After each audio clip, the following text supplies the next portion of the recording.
Good afternoon, fellow patriots. The Conservative Patriot here.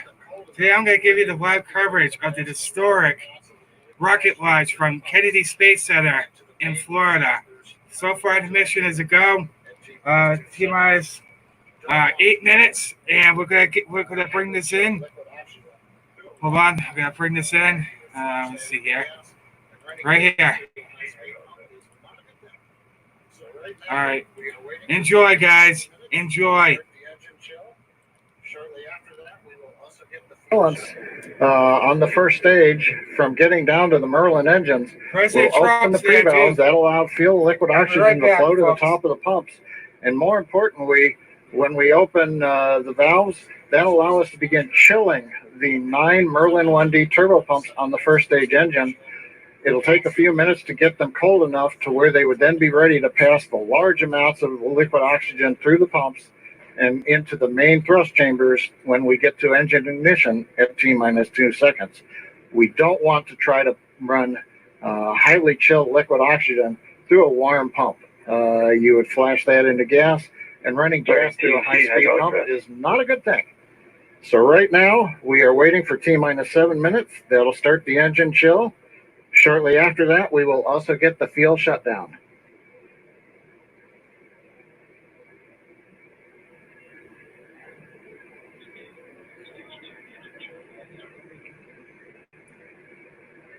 Listening to the SpaceX launch director in the background there. As I mentioned, at T-minus 7 minutes, as we start to chill, we will also get into the final topping off of stage 1 fuel, and then the fuel load will complete.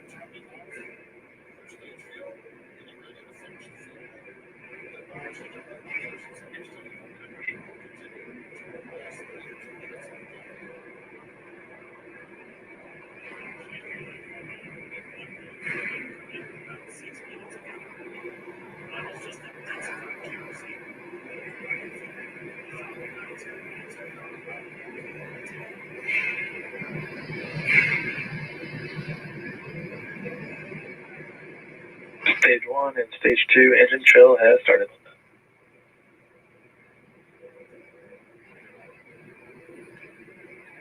We've heard the call out. Stage 1 engine chill has started. That's gone up to the crew so that they've got situational awareness.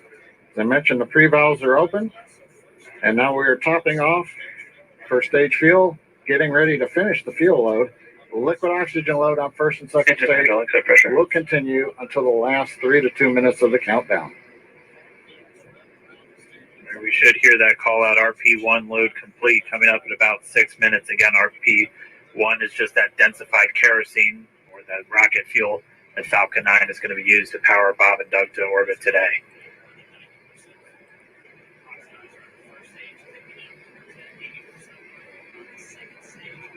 And Stage 1 fuel is closed out.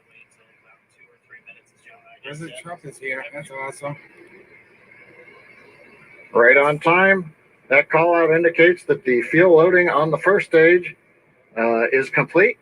Draining back the lines now. So first stage and second stage fuel are complete.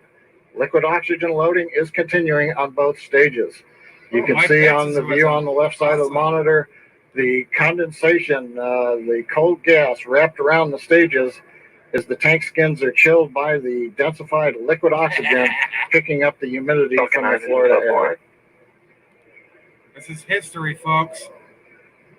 It looks like at this moment we're a little more than 90% full on the oxidizer on the first stage, ticking up towards that 80% mark on the second stage. We'll be counting down all the way till about 2 or 3 minutes, as John and I just said, until everything is loaded. Falcon 9 heaters closing out. And then we will go for launch. First time since 2011. Dragon has transitioned to configure for terminal count. Vehicle tanks pressing for strong back retract.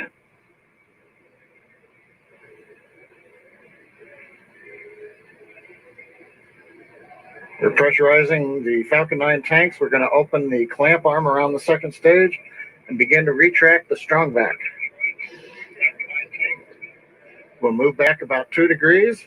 That'll get us to the liftoff position. At liftoff, the strong back will then recline about 45 degrees away.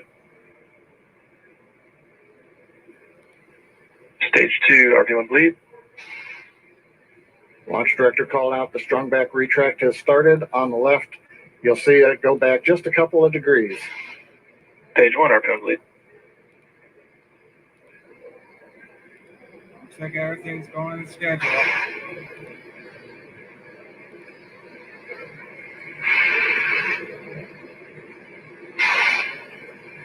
We are just 4 minutes away from liftoff. Again, at this moment, Bob and Doug are really just laser focused on those displays. They have insight directly into Dragon and the Falcon 9. They're able to see where their fuel loading is at, how everything's progressing down with the count. AFTS final setup started.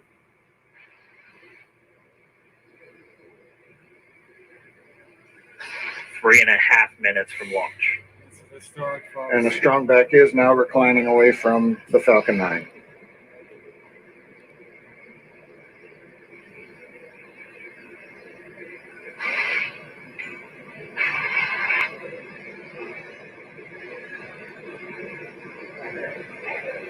MBAG igniter purges.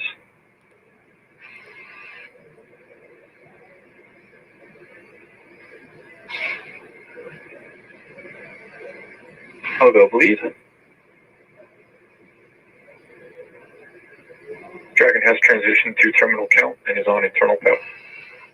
Stage 1 LOX load close out. Okay, we're at T-minus 2 minutes, 42 seconds. Stage 1 LOX load is closed out. Stage 2 will continue to load for about another half a minute or so.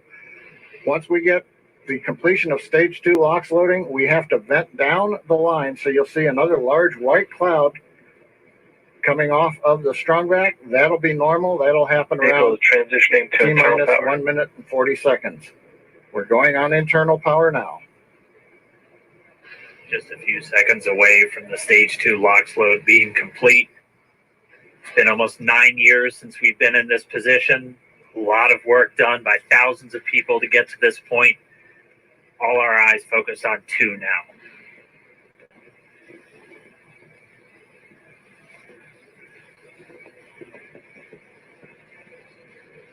Stage 2 LOX load is closed out. Propellant fills are complete.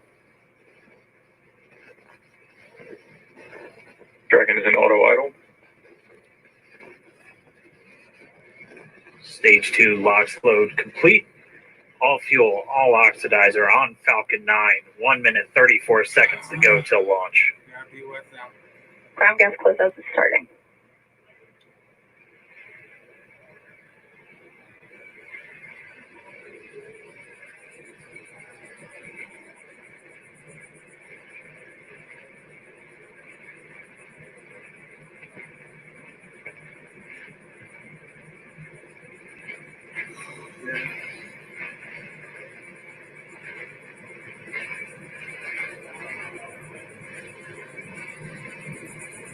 Falcon 9 is in startup.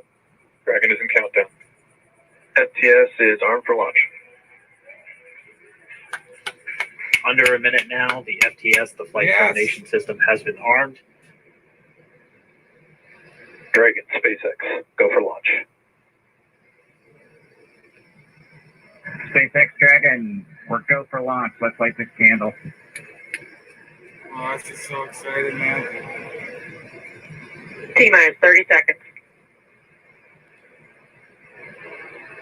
5, 4, 3, 2. Stage 1 tanks pressing Happy for with flight. you, boys. T-minus 15 seconds.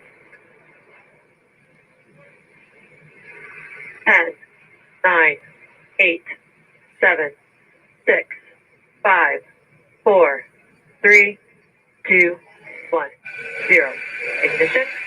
Liftoff of the Falcon 9 and Crew Dragon. Go, that's SpaceX. Godspeed, Bob and Doug.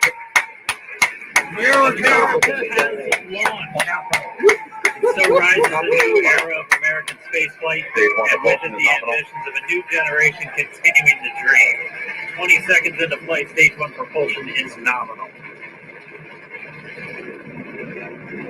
I'll be with you, folks. T-plus 30 seconds into this historic mission. Flying crew on board Dragon and Falcon 9, and look at them go. Falcon power telemetry nominal. M1D throttle down.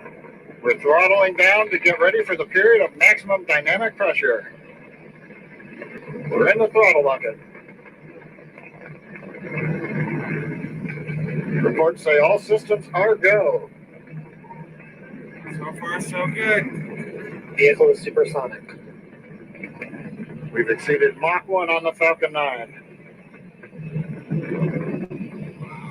M1D throttle up. We're throttling back up to full power as we're through max Q. Copy 1 Bravo. And we heard that 1 Bravo call out. That's just the second abort zone that they're in. They'll continue to be on this until the first stage has done its job and they switch over to the second. At this point, Bob and Doug pulling about 2.3 Gs, 2.3 times the Earth's gravity, already moving at over 1,500 miles per hour. We've heard the call out for MVAC engine chill. That's getting the MVAC engine ready to light. That'll come at about 2:44 into flight. Right now, everything continuing to look good. Next major event coming up is going to be the triple. We'll have main engine cutoff of the 9 first-stage engines, stage separation, and then ignition of the second stage engine to continue to carry astronauts into orbit. Coming up in about 20 seconds. M1D throttle down. Wow, that's a beautiful Earth. We heard we're throttling down the Merlin engines on the first stage. Decreasing speed. And we have Miko. Eco. 2 Alpha. Falcon stage separation confirmed. Yes! Falcon 2 Alpha. MVAC ignition. It's going off without a hitch. It's awesome. All right, we have stage separation confirmed. The first stage beginning its flight back. The second stage being powered by that single Merlin 1D vacuum engine has ignited and is now carrying Bob and Doug into orbit. So they're going to continue under the power of this second Stage stage, 2 propulsion is nominal.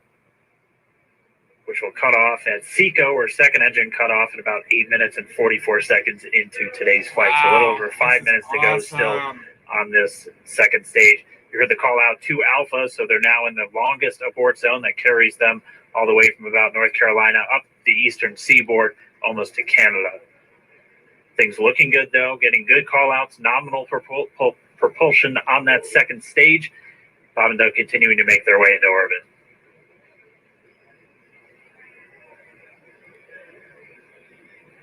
Well, if you can see the curve of the Earth. Dragon SpaceX nominal trajectory. Acquisition of signal in Bermuda. SpaceX Dragon nominal trajectory. All right, here in nominal trajectories, the Dragon pointed in the right direction, continuing to make their flight uphill.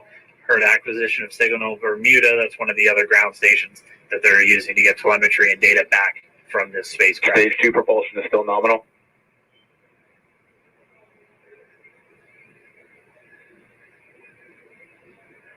Oh yeah, you can definitely see the curve. That's what our Earth looks like, folks.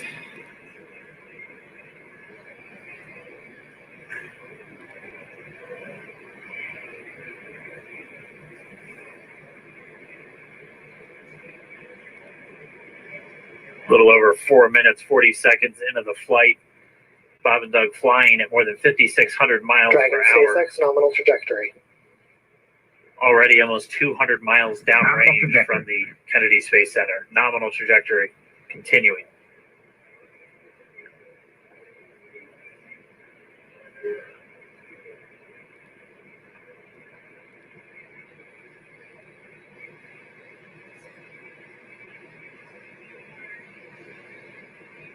And while they continue uphill, looks like we are getting a view of the first stage as well. Yep, on your right screen, you can see that first stage with the grid fins deployed. It's making its way back to attempt to land on our drone ship, Of Course, I Still Love You Today. And we're just about a couple minutes away from the entry burn, and that's where 3 of the 9 Merlin engines do ignite to help slow the vehicle down as it re-enters back into the Earth's atmosphere. And then after the entry burn will be the landing burn, which is just a single Dragon engine burn. SpaceX nominal trajectory. And you heard Nominal. Starting chill for entry burn. there's that call out. They are still on a nominal trajectory on Dragon, still on second stage, and that's that MVAC engine on second stage on your left screen.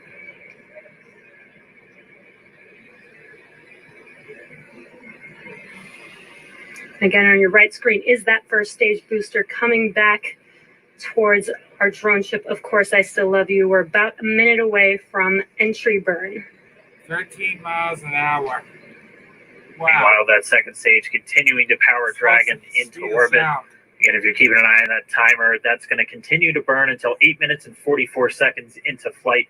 So a little over 2 minutes from now, we'll hear the call out Seco. It'll then be a little Stage 2 propulsion is still good.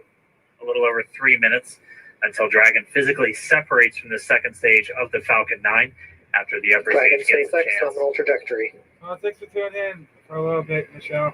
Dragon copies. Nominal trajectory. Continuing to check in with Bob and Doug as they are on a nominal trajectory. Just about 10 seconds away from that first stage, starting that entry burn on your right screen. We should be able to see that view live. Stage 1 entry burn started. Look, yeah, SP. I can see And it from there my is house. that entry Oh, burn that's awesome. beginning. Okay. This burn lasts about 36 seconds long. Stage 2 FTS is saved. Oh, what an amazing time to be alive. While that entry burn continues, we're just about a minute away from Seco. We'll have a number of events all happen in rapid succession. It'll be the second engine cutoff. We'll be looking for that stage 1 landing burn shortly after. Yeah, actually, just within a few seconds of each other. Such a cool view on your left screen, seeing Bob and Doug on Dragon. Right now, you can see the displays that they are seeing right now themselves. Terminal guidance. Oh, no. Don't start this.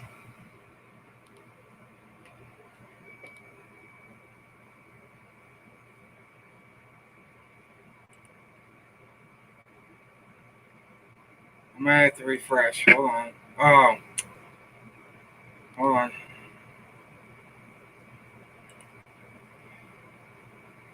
I guess it's going to be all day coverage. Hey everybody, I'm Lara Trump. President Trump's birthday is right around the corner, and we want to do something really special. Exciting for us. And as you can see on your right screen, Bob and Doug are still making their way to their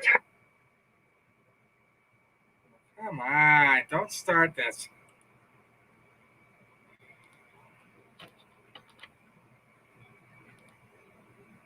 Hold on, guys.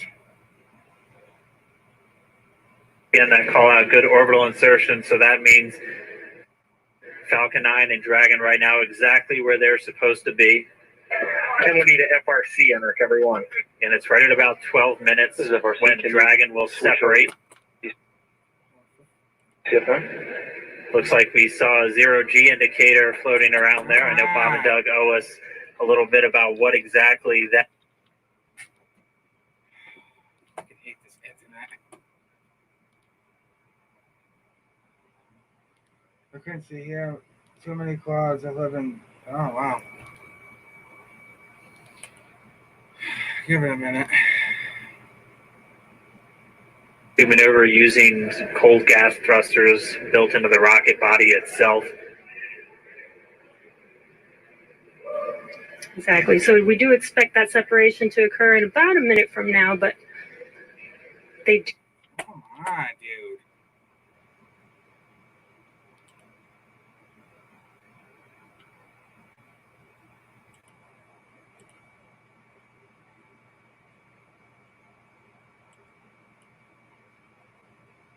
And of course, the anti has to screw up.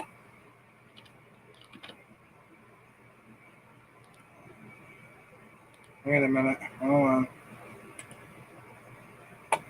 Ridiculous. Per second, or about 16,000 miles per hour. 27,000. Whoa. So again, we're just standing by. That separation event should be coming up shortly, and they'll begin to see.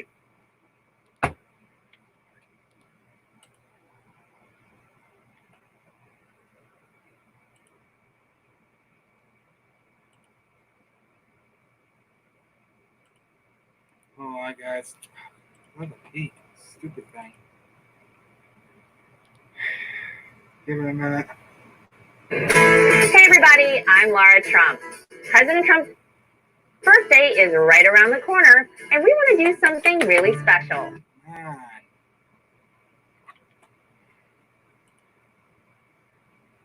Yeah, of course. But yet that's gotta be stupid.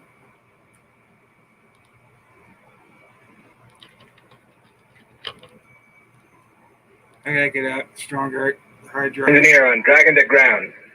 Bob Doug, on behalf of the entire launch team, thanks for flying with Falcon 9 today. We hope you enjoyed the ride and wish you a great mission.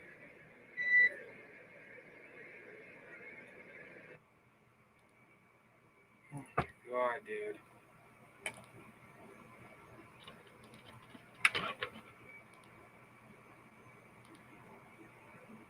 I need a new modem. It's a junk.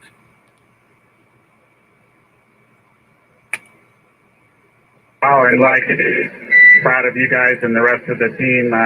Thank you so much for what you've done for us today, putting America back into low Earth orbit from the Florida Oh, coast. yes. Copy out. Good luck. Godspeed.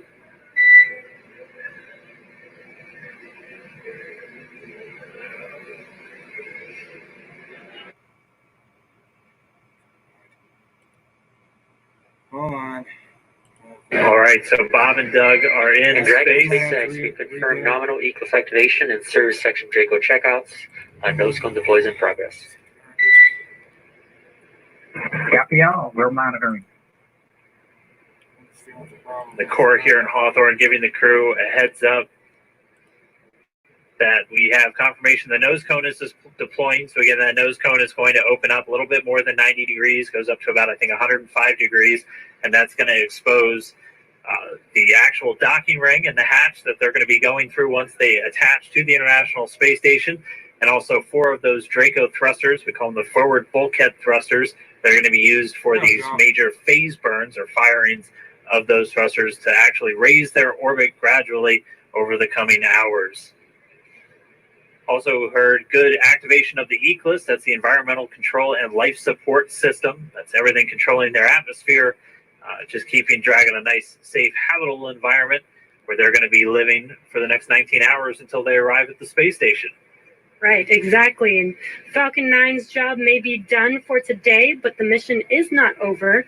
Crew Dragon's job is not done. As you can see, Bob and Doug are still inside Crew Dragon, making their way. It will be a 19-hour trip to the International Space Station before they dock tomorrow morning.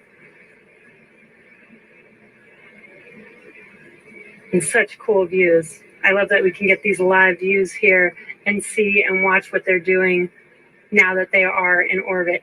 Yeah, it's incredible to just be looking over their shoulder, to be along for the ride. And we're going to be with them, and we're going to be with all of you the entire way for their journey to the space station. We're going to be covering live throughout. Bob and Doug will obviously have a sleep period where they'll get about 8 hours of sleep a little bit later today before they wake up for all of their final approach.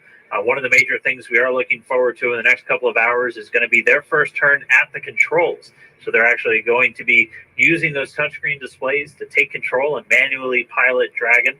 We'll walk you through what that's going to look like, and assuming we have some good ground station coverage, we'll be able to get views from right inside Dragon, looking over their shoulder as they manipulate the controls at the display. But I mean, we had a smooth ride uphill, both stages of the Falcon 9 doing their job, placing Bob and Doug into orbit. I mean, this is a day This is a historical day. This is us kicking off that new era of spaceflight that we've all been talking about and longing for since the space shuttle program came to an end in 2011. Yes. And the weather cooperated. Yes. Second time's a charm. Right. All right, so day for the history books. As you can see, we have lost some live signal there, but the mission still continues, and we're going to send it over to KSC to continue broadcasting live with you. Signal New Zealand. Yeah, Jesse and Dan, we are just in awe over here. When I woke up this morning and looked at the weather forecast, I was like, man, we're going to be back here on Sunday, but we did it. And the room cleared out. Everybody was outside watching, and inside the lights were shaking, the cameras were shaking. Lauren came back in with tears in her eyes. This is really amazing. I can't believe it. I saw it with my own eyes. I'm a little bit speechless. Just so grateful that we got them up there, and there's a lot more to go. But I'm so happy they're safe right now. I'm just so happy. Yeah. Leland, you were talking about it. It's amazing what we can do when we work together. Yes, American astronauts on an American rocket from American soil, showing you what Americans can do when we come together as a team and blast Doug and Bob off to the cosmos. This is what it's all about, and their families and everyone is working together to take them up to space safely. So I don't know what to say. That rocket fuel is still in my veins, and I want to go get on the rocket. Well, it's too late now. Maybe the next one. But we want to go over to Daryl at OSB2. He's there with the administrator, who hopefully has more words than we do, because we're still kind of speechless. Daryl? Incredible here, Marie, at the Operations Support Building, where a chorus of applause has been happening from the beginning of launch and throughout the various stages. Some very special guests were here to watch it. That includes President Donald Trump, Vice President Mike Pence, and NASA Administrator Jim Bridenstine, who joins me now. And you were with the President and the Vice President. America's back, launching human astronauts again. Tell me how you feel about that, and tell me about the President watching launch and what happened there. So this has been a long time coming. It's been 9 years since we've launched American astronauts on American rockets from American soil, and now it's done. We have done it. It's been way too long. I want to give a lot of credit to Charlie Bolden. He was my predecessor as the NASA administrator. He fought hard for this program at a time when it didn't get any support in Congress. We now have an administration that is fully supportive of our spaceflight initiatives, not just on the exploration, discovery, going to the moon, onto Mars, but also from a Space Force perspective. Our budgets are going up, things are strong, and today was just just an amazing day. You know, one of the things the president did right out of the gate when he became president is he created what's called the National Space Council.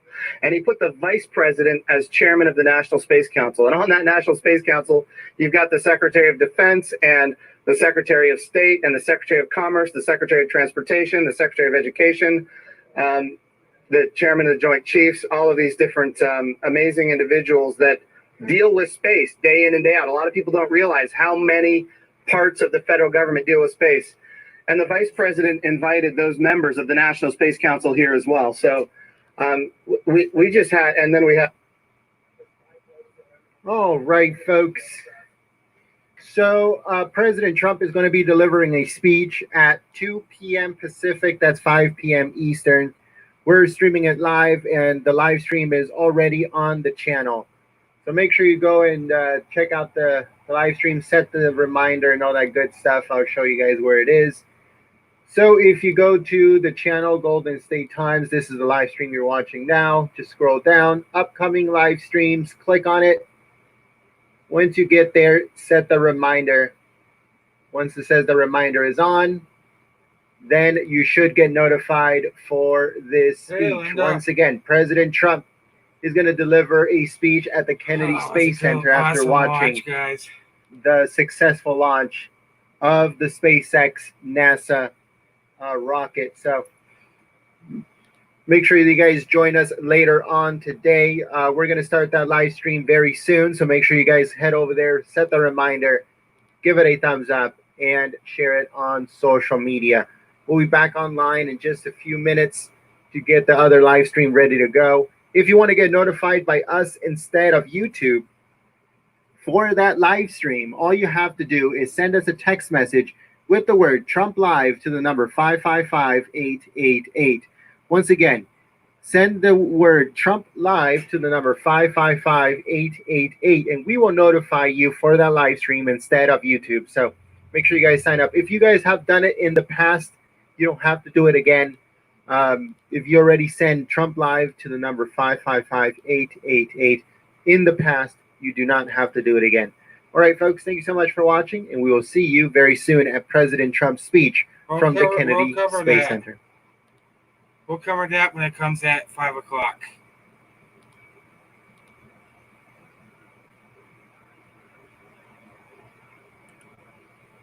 Woo! Awesome. Yeah, that's okay. He's ended it anyhow. Oh, come on. Yep. Okay, there we go. Wow, that was incredible. So what did you guys think of that? We'll cover President Trump's speech when it comes on at 5 o'clock. Definitely. What a very successful space launch. First time this has happened since 2011. And we made history today, folks. And like the guy said, if Americans work together, we could do anything. That is so true. So at 5 p.m., we will see. We'll tune in to the live coverage of President Trump's great speech he's going to have. He was there with Vice President Mike Pence, watching the launch. And how you doing, Jeff? Welcome back. Be sure to smash that like button on the way in. Oh, man. God bless America, guys.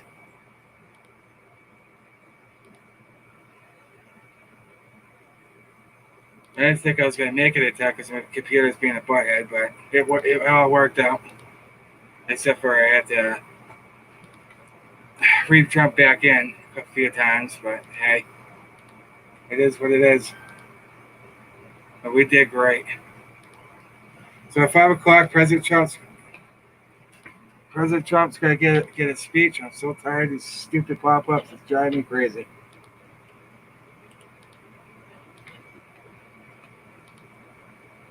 Oh, what an amazing time to be alive. And if you guys like what I'm doing here, make sure you hit that subscribe button and notification bell so you know I do streams like this. Very important day for America or any type of event. Oh, Linda.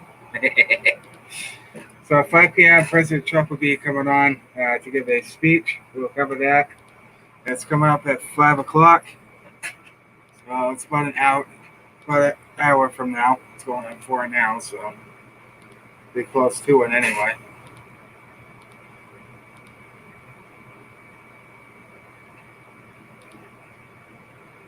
That was amazing. Everything went smoothly. There's no issues.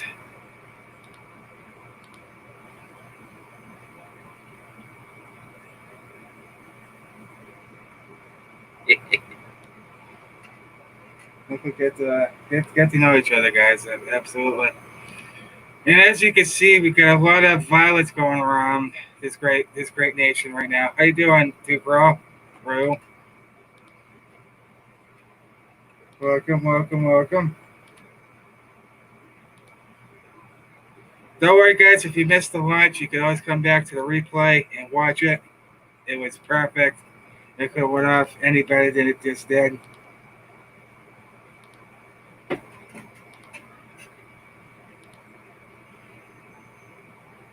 Oh, man. I can't believe it, man.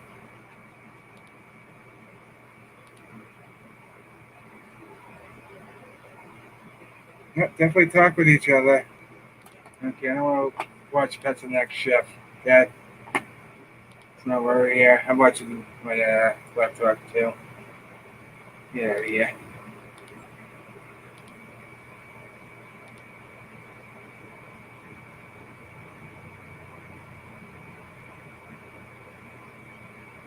Beautiful weather today. Yeah, it is here. Definitely. It's not as hot. Thank goodness.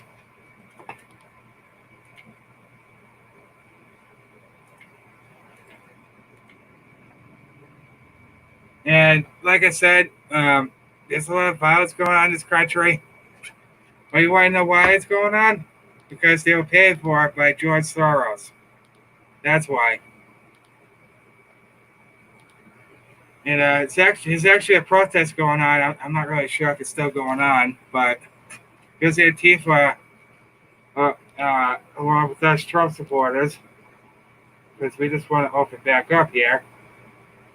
And of course, they're saying that we're fascist and everything else, typical, them. Oh, excuse me. Oh, trouble. I was in downtown Dallas last night. It was 10 times the fun. Oh, boy. Yeah, that can't be good.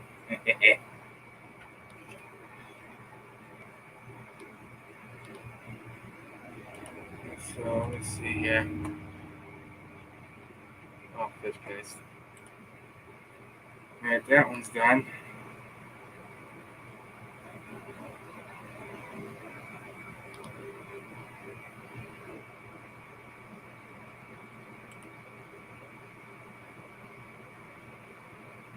Hey, watch. They'll twist it and say, well, why is he down there watching the rocket launch?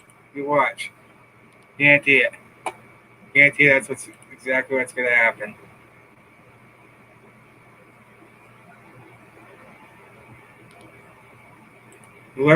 And as you guys notice that the liberals are going nuts, they're going insane. That massive Trump derangement syndrome's coming out. Oh yeah.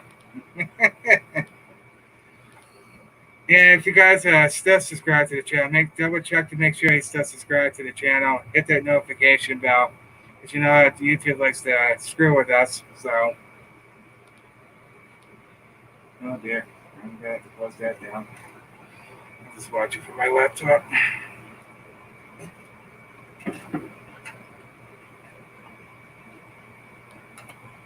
There we go.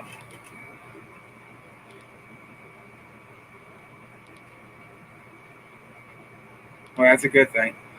All right, we got 7 likes on the stream. Can we get up to 10? I think we can.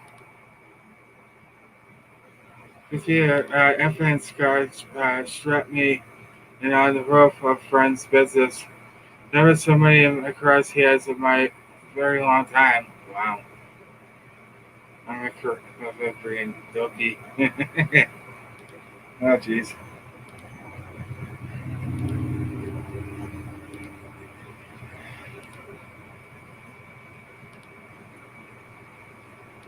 Yeah, so we got that coming up in just about an hour. Man, what a day, guys. What a great time to be alive.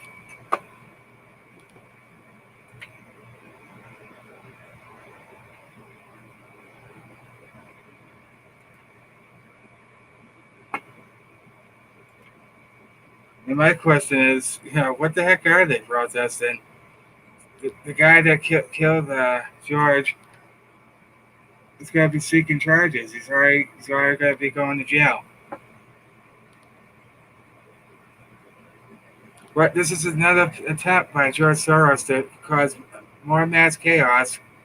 Is that coincidence that's happening in election year? Yeah, he's setting these riots on purpose. Because he's anti-Trump, and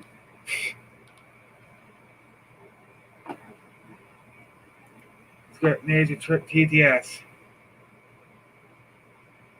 All right, you, come on.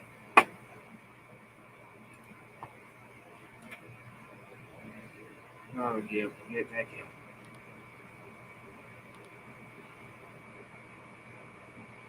Bought more pucker for Riot TV tonight. Yeah.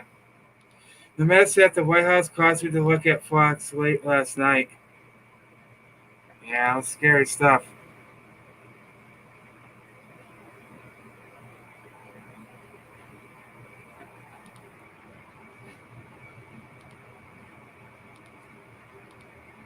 It's so real. Ugh. How brainwashed these people are, and who they're supporting doesn't make any sense either. That's you, Duke. Oh, you guys. Smash that like button if you haven't already.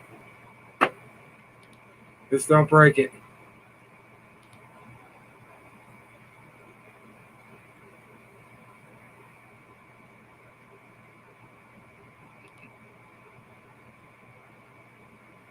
I know. Trophy, I know. Idiots abound. Yeah, oh, yeah. We got those here in Boston, here in Massachusetts, too. It's insane.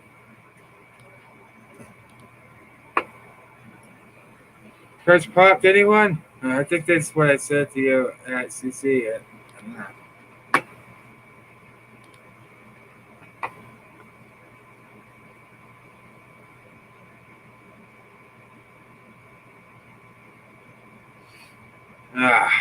What a day so far.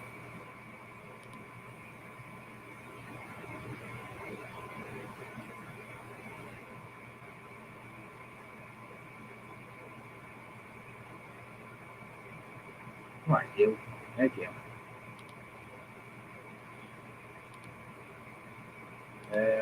Okay. Banzai.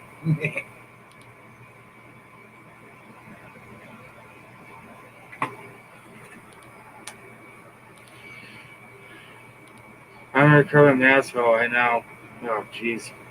Yeah.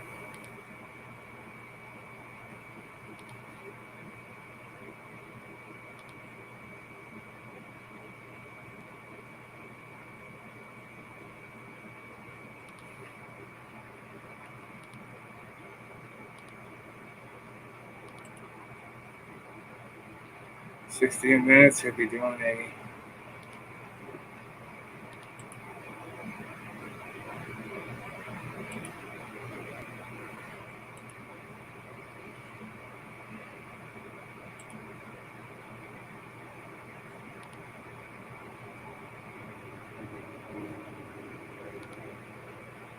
Oh, yeah, we did. They thought twice about it, Duke. Was in timeout.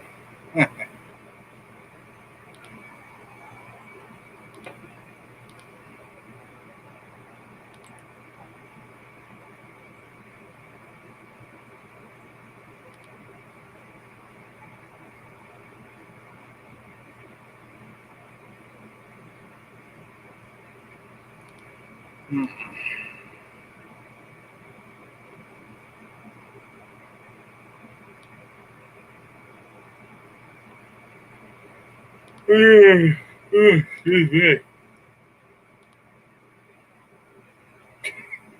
You guys have an emoji war over there?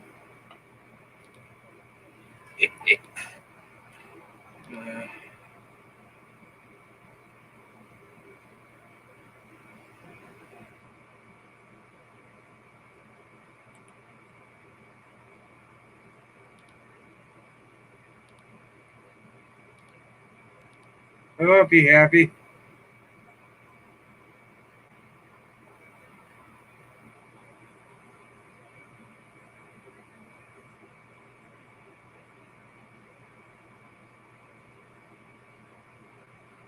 Love you with us in Jesus' name, amen. That's right.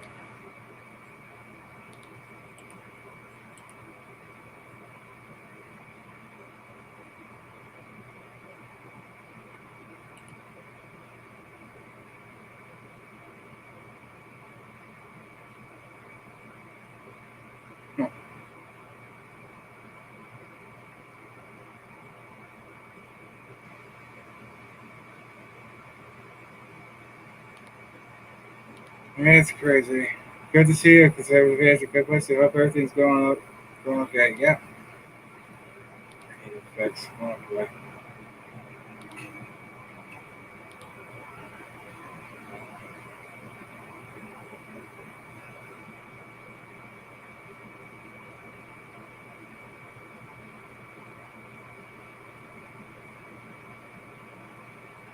Look at how sophisticated that rocket is. That's incredible. Awesome.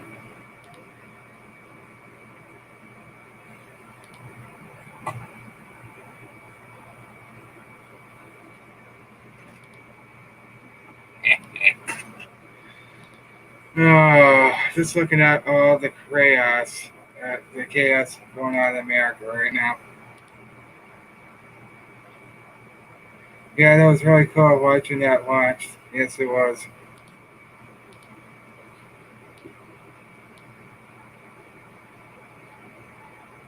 Oh, excuse me.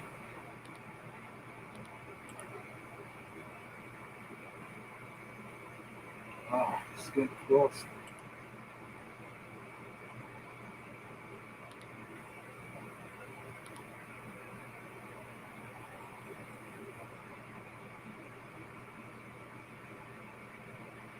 I can start my grill. See you around. Okay, have a good rest of the afternoon.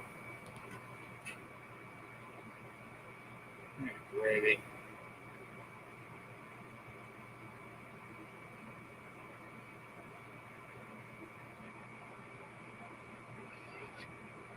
Look at Beetlejuice. Oh, God, I feel bad. Look at this.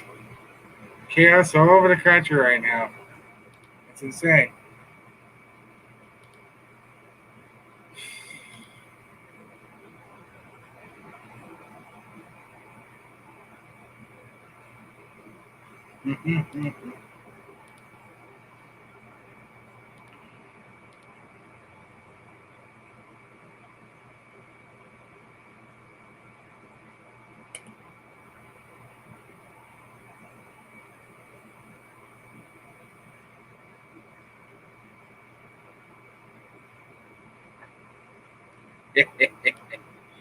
Oh man, it's brilliant.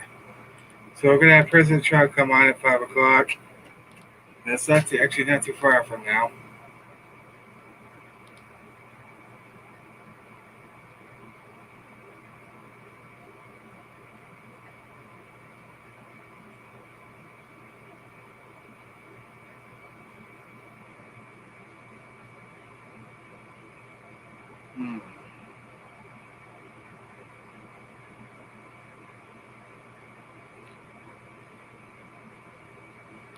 What we got here?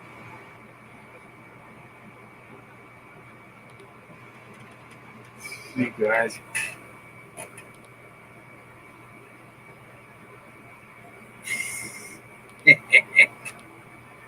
Yeah.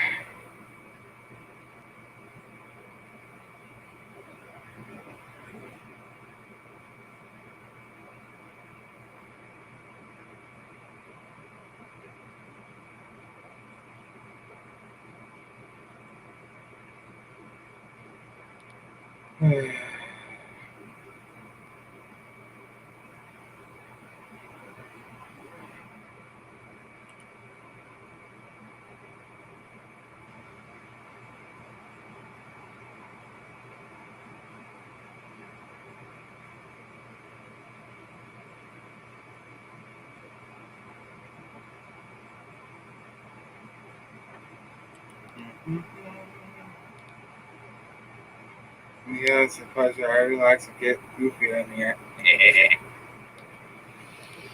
That's right.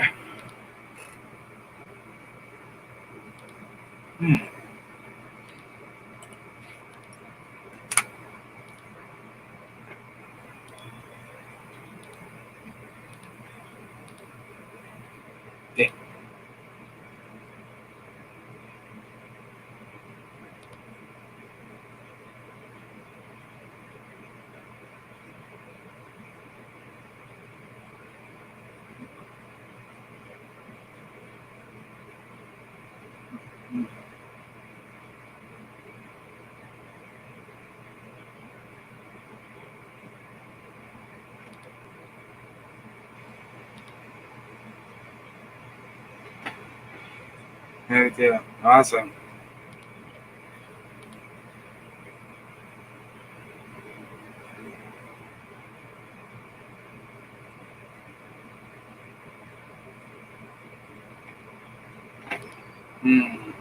What? Mao Listen to this, Yiannopoulos, guys. Alex Jones, Infowars, Roger Stone, the list goes on. A lot of guys and girls have been straight banned from these platforms, even like Patreon. Remember back in the day you had Sargon and Fakad get banned from Patreon? A lot of these websites are appearing to target conservatives more than anybody else. And in the case of Twitter, they're most certainly targeting conservatives more than anybody else. Probably Facebook too, but definitely Twitter. They are the main culprit here. Speaking of Twitter, I think this is what has sparked the EO to be on the table. They are actively censoring Donald Trump's tweets, or they're changing, they're doing different things. The first thing that happened that prompted this was when Trump was talking about the mail-in ballot, aka cheat by mail, aka fraud by mail. He was talking about that, and then they put a little exclamation mark with a line that says, "Get the facts about mail-in ballots," right up under his tweet. So they are fact-checking his tweets. All right, they're adding things to his tweets. Now there's another tweet that just came out where he's talking about the looting, and they say, "Hey, once the looting starts, the shooting starts." That's a fact. He's not necessarily saying, "Hey, if you have a business and people are looting, go out there and kill everybody." But it's a fact that when you have that kind of violence, you're going to have more violence in return. If you looting somebody's shop, you burning it up, you're doing all kind of things, you're going to have violence happening as a return. That's not anything other than the fact. We see that happen all over the country every single time it goes down. So that's what he was saying. But anyway, Twitter hit that.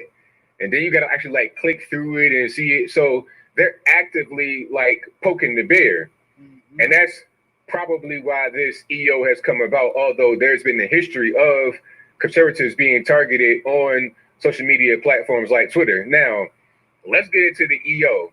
Like I said, I won't give you all the legalese and whatnot. I'm not a lawyer anyway, so it won't make any sense coming from me.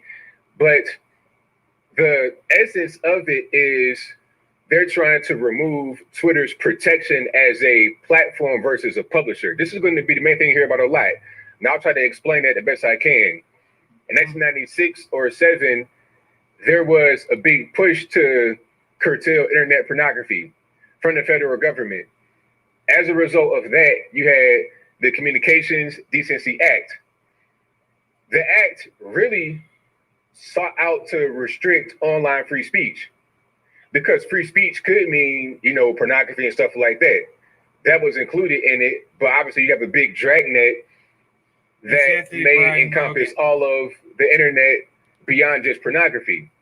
As a result of fears from the dragnet, they put in Section 230, which protects websites like Twitter, Google, YouTube, Facebook, etc., that have user-generated content. So basically, if I have a Twitter page and I upload a copyrighted picture or copyrighted music or something like that, Twitter will not be held civilly liable for that. They can't get sued for that because they are a platform, not a publisher. They did not publish the music or the copyrighted picture or anything like that. All they did was act as a host for others to put up whatever they want to put up. Now, I could get potentially sued or something like that. Probably won't happen. But if I do a thing that's wrong or whatever, it's me that's responsible, if anybody, not the platform itself. And really, I might not be responsible because I could say I got hacked or whatever. But you understand what I'm saying? Basically, Twitter itself, twitter.com, facebook.com, they will not be liable for what I, the third party user, upload to their particular website because they are a platform, not a publisher. However, if you have Washington Post, New York Post, Breitbart News, FoxNews.com, any of these websites, these are publishers, not platforms. They do not host user-generated content. Anything that goes on their website is edited, it's approved, and it's posted by the website itself. So they are a publisher. If they post a thing that's copyrighted, illegal, violates privacy or whatever, they're going to be held liable. A prime example is Gawker. Remember them? Gawker published Hollywood Hulk Hogan sex tape back in the day. Now, as a result of that, they got sued out of existence. However, if I, at the time, was on Twitter looking at stuff, I see this link from Gawker, and I take that link with Hulk Hogan sex tape, and I put that on Twitter, Twitter is not responsible for that because it's not really me that did it or Twitter, it's Gawker because they published it. They are a publisher. Twitter is a platform. Now, the issue here is that Twitter is beginning to editorialize and curate the same way that a publisher would do. So the ultimate goal from the EO, from Trump, is to remove Twitter's platform status and make them be a publisher so they can't just do whatever they want to do. However, that's not really going to be a good thing. And I'll explain to you why. Matter of fact, not only is it not good, it'll go to court and Trump will get beat on it, which is actually a good thing. And I'll explain that.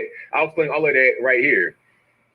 This is not a good thing because if the objective is to have less censorship, you're not going to accomplish that by making Twitter be a publisher versus a platform.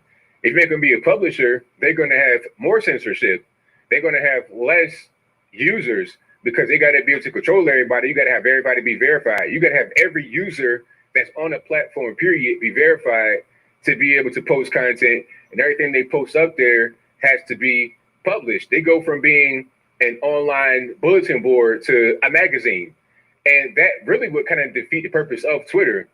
So people that have Twitter, Google, Facebook as way they make money or way they have to communicate to the world, they're going to be less able to do that particular thing. And if they are still kind of around as sort of an online bulletin board, they're going to be heavily censored. And the reason why is because they're trying to prevent lawsuits from happening. So you're going to have more censorship, not less. Now, of course, Twitter's going to fight it. Okay, they got some really big, weak lawyers. I know that for 100% certain. I saw Tim Pool on Joe Rogan's podcast speaking to Jack, and somebody that was like a community resource. I don't know what her title was, but she was a lawyer. That was pretty clear from hearing her speak for a little while. She was a lawyer. She was right there answering every question expertly. And they probably got a whole team of people just like her that are going to be out here fighting this battle in court. Now, when it goes to court, Trump's executive order will get thrown out. I mean, it'll get beat ASAP because you can't change law via executive order. The CDA was passed by Congress. You can't just bypass that with an EO. That's not how it works.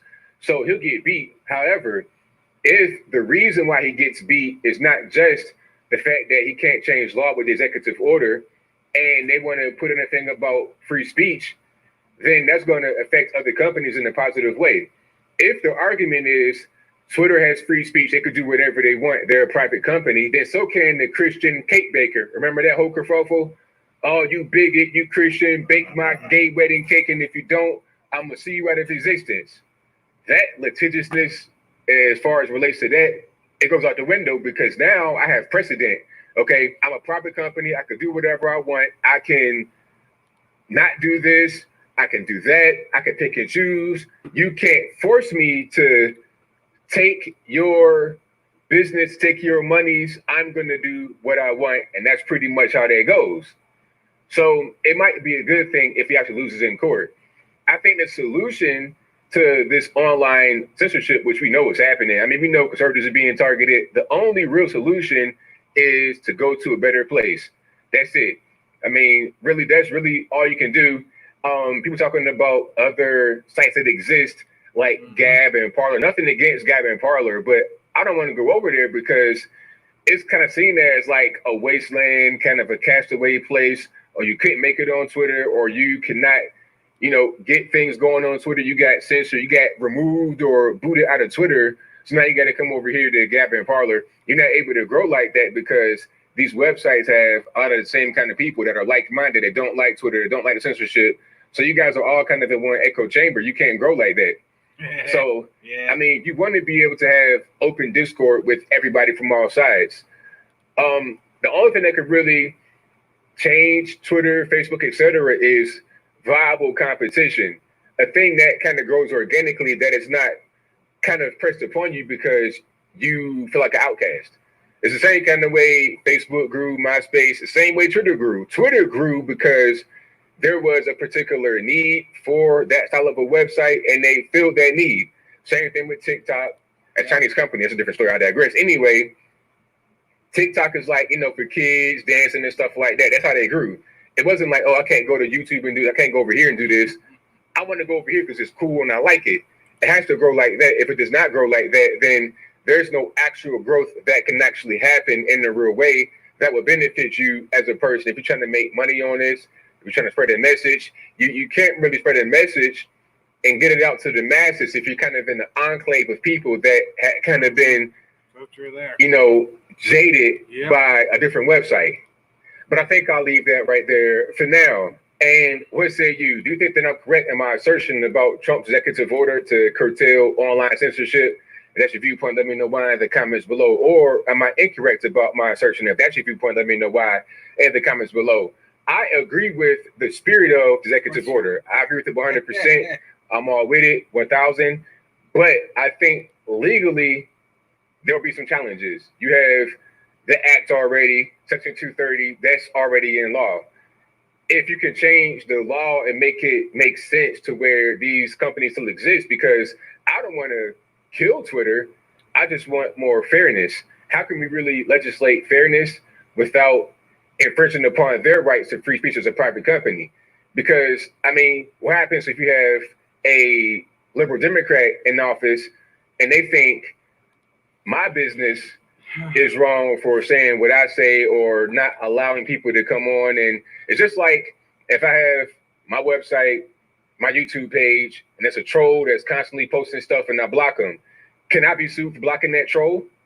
Because the left may not see them as a troll. They may see them as somebody that's bringing lively conversation, and I'm censoring the right to free speech. But see, I have free speech too, like a restaurant, club, or anywhere else. If you go to my restaurant, you come to my club, come to my store, you're acting the fool, you're doing something I don't like, then I have the right to remove you. Even if others think that what the person is doing is right, it doesn't matter because ultimately it's my business, my establishment. I have the right to pick and choose who I want to be there, who I don't want to be there. Online censorship is not fair. That's a given. But when it comes to the law, what can actually be done, I'm not really sure. But whatever your thoughts are, please let me know in the comments below. And that's all I got to say for this video. If you like what you heard, please comment, rate, share, and subscribe. Peace. Okay, he said that. I always like what he has to say anyway.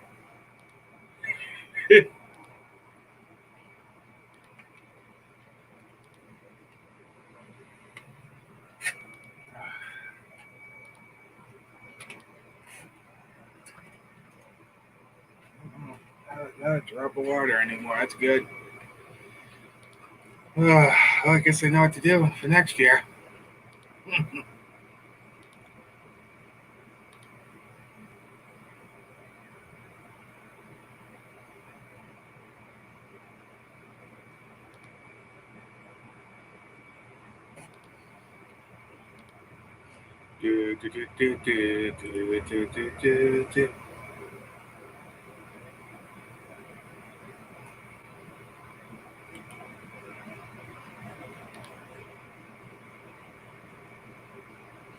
It's certainly not a good thing to be censored to send the president's tweets. It should be against the law. Yeah.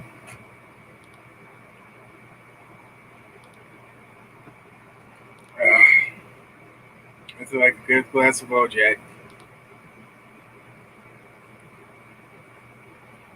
Surgery. There you go. Blow up with arm wrestling, then go riot.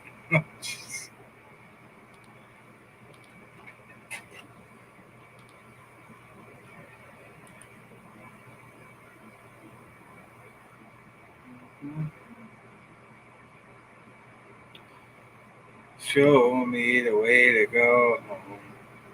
I'm tired and I want to go to bed. I had a little drink about an hour ago. Yeah, that movie's a classic. Uh,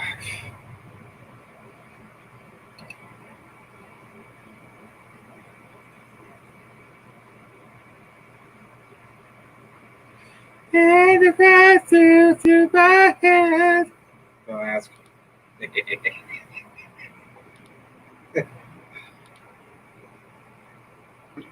My Google Voice keyboard will not spell out the word censor and on how that I said it won't work.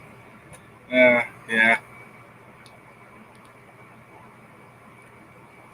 La, la, la, la, la.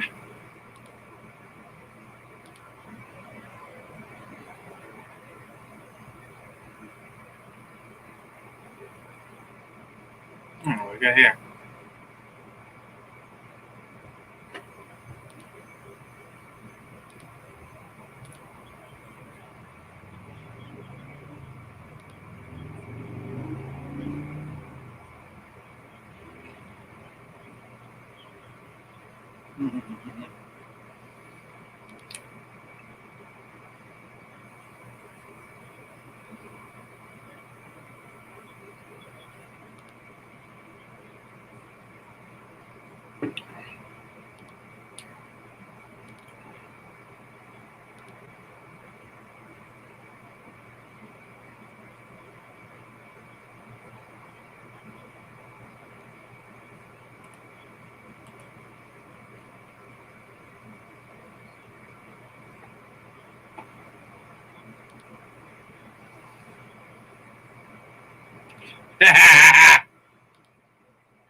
Bring it.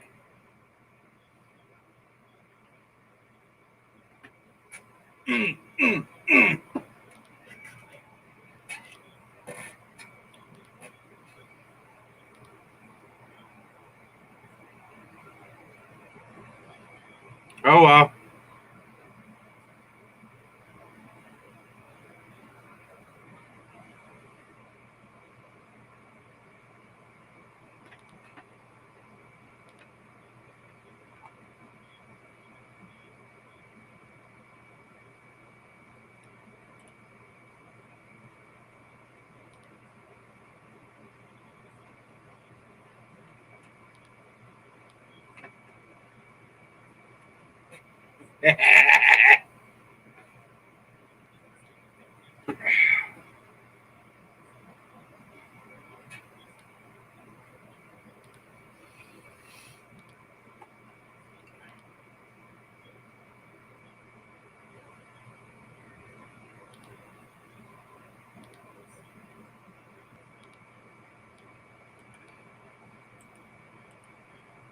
Kumbaya, my lord. Kumbaya.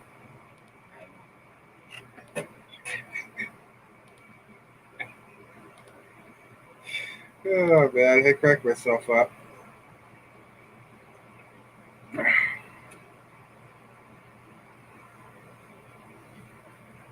Oh man. Oh, happy days. Oh, I wanted you, putts. What we got for time? Almost time, guys. How about half an hour for now? We're going to listen to the president's speech. It's going to be phenomenal.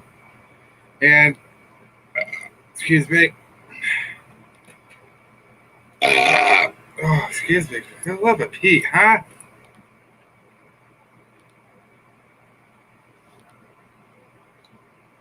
Sing us the song, you're the pedal man.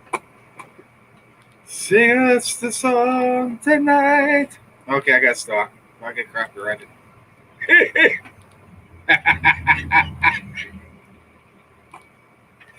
But I couldn't help it. Season why Kiki doesn't like that.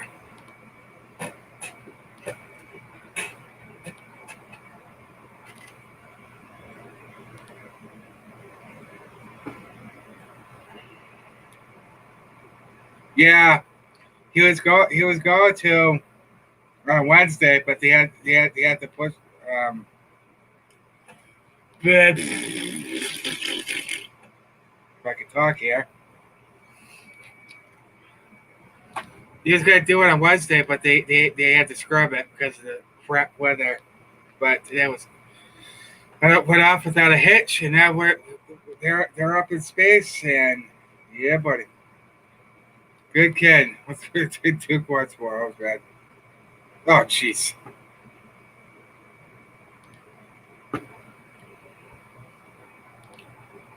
Look at these clowns. Look at this crap.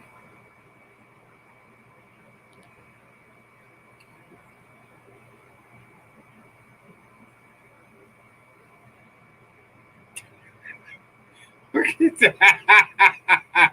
Oh, these people, I swear, they're dopes.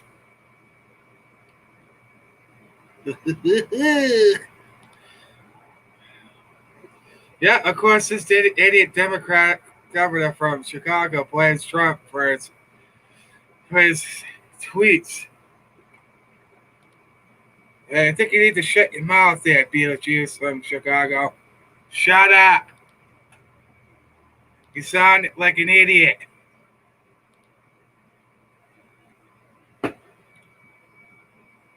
What's your big mouth?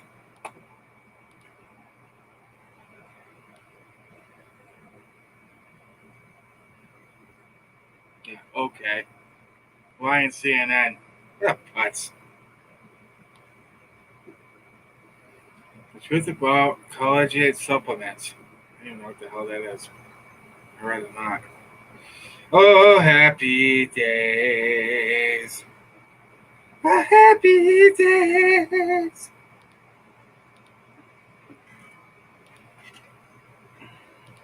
Yeah, the mayor from Chicago. Doesn't she look like it? She's like, tractor agent syndrome. What putz.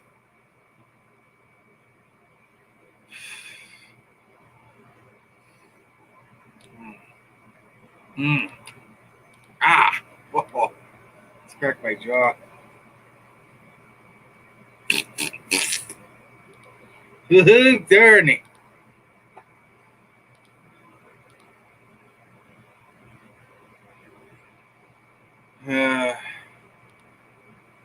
Unpacking the mayhem.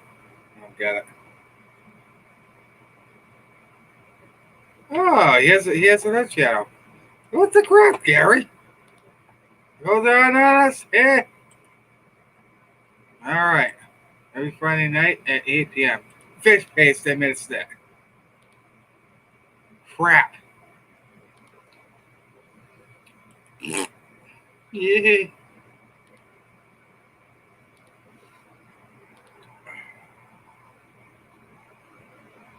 We never get Jack done.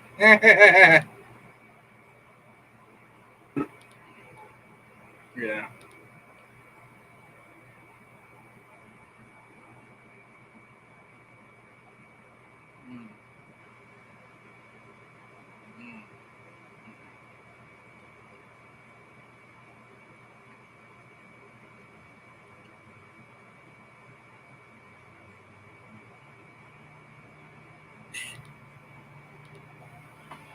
Yep, and the left is enjoying it.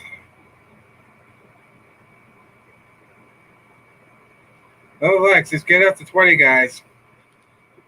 The more likes you get on your videos, the more you're recommended and the more you get discovered. So smash that thing, share it out. We got President's Truck Streets. Yeah. Excuse me. Coming up at in half an hour.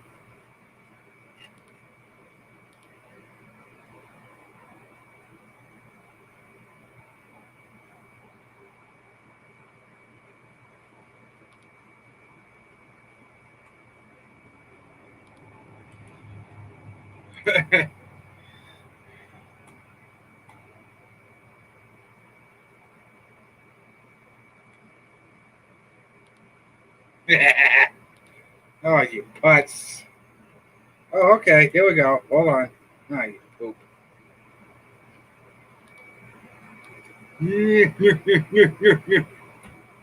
Oh, that felt good. Oh.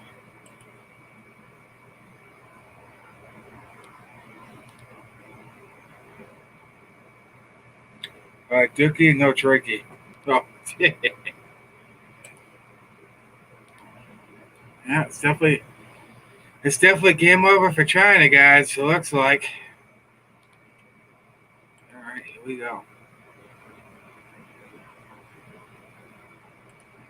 All right, guys.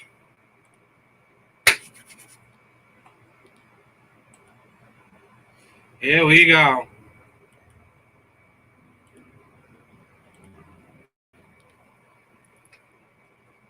Oh. Kennedy Space Center in just a few moments. So make sure you guys please share the live stream on social media. We're sending out notifications right now through text message and through email. But let us know if you got notified through YouTube. If YouTube notified you, let us know in the chat. Thank you so much for choosing Golden State Times as your stream of choice. Once again, we are now live, and this is live from the Kennedy Space Center right on your screen. Thank you so much once again for choosing Golden State Times as your stream of choice. Thank you so much for choosing Golden State Times as your stream of choice. We do have the hot mic on, but I don't know if it's picking up anything other than white noise. Maybe some conversations here and there, but let's see what the hot mic has in store.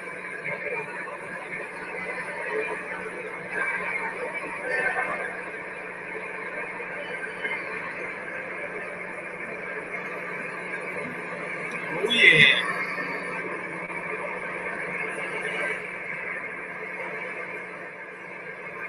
There you go.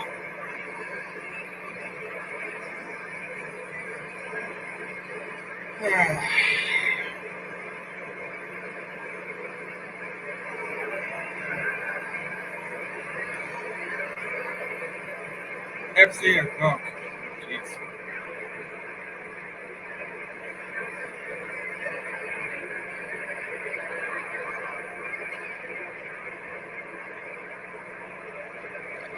Excuse me.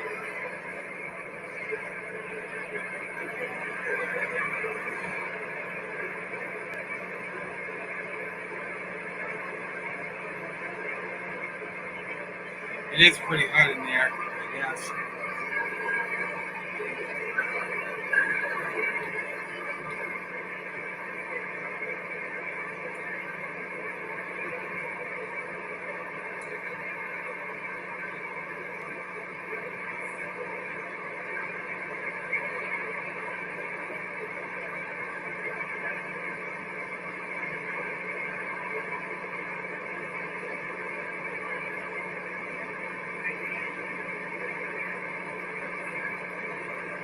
All right, folks. So if you guys share the live stream on Twitter, we'll give you a shout out as a thank you for your support. But also don't forget to share on Facebook and Gab and Reddit and all of those social media sites.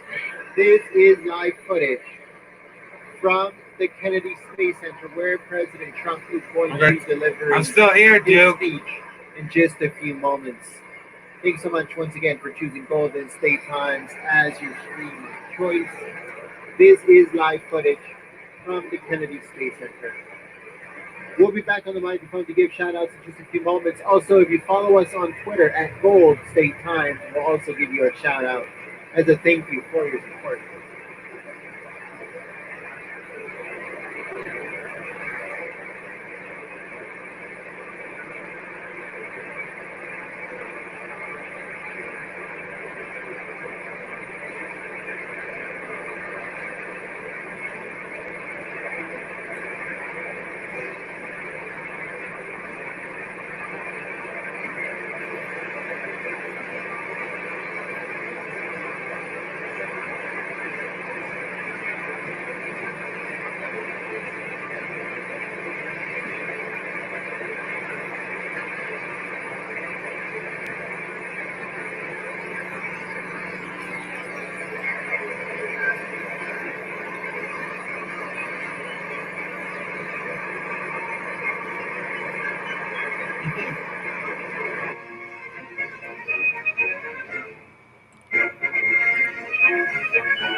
just have to mute it for just a moment till it comes on officially.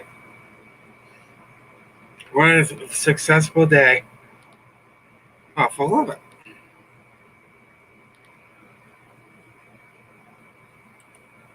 There we go.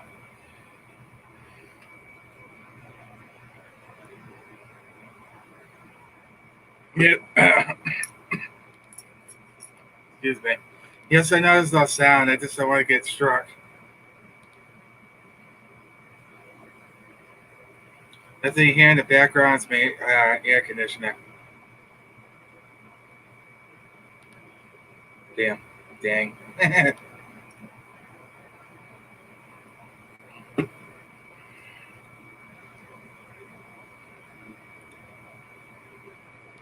I can't wait for the rallies to come back. That's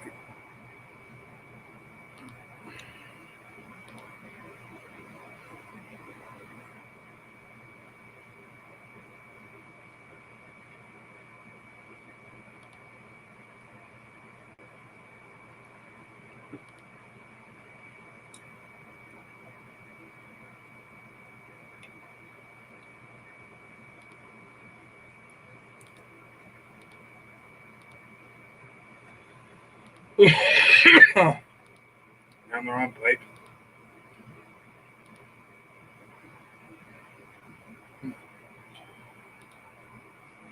Oh.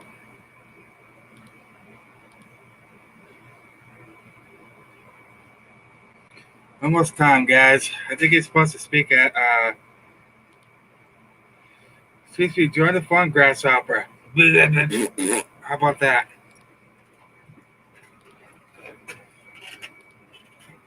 Ow, fully.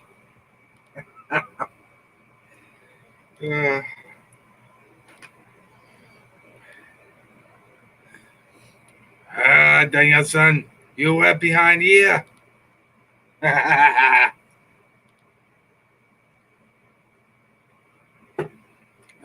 Very good, Daniel-san. Daniel-san, come here. This movie's a classic, I tell you. Fish paste. So happy everything went good today.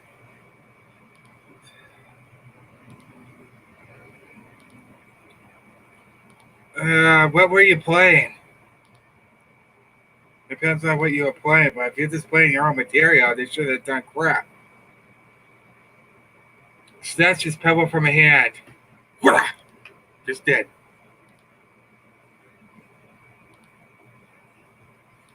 I am now master my training.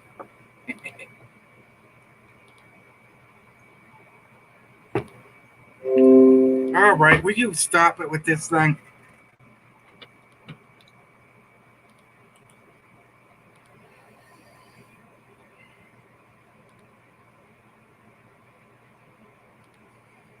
Oh, excuse me. Did I miss Betty question mark? I don't think I did. What?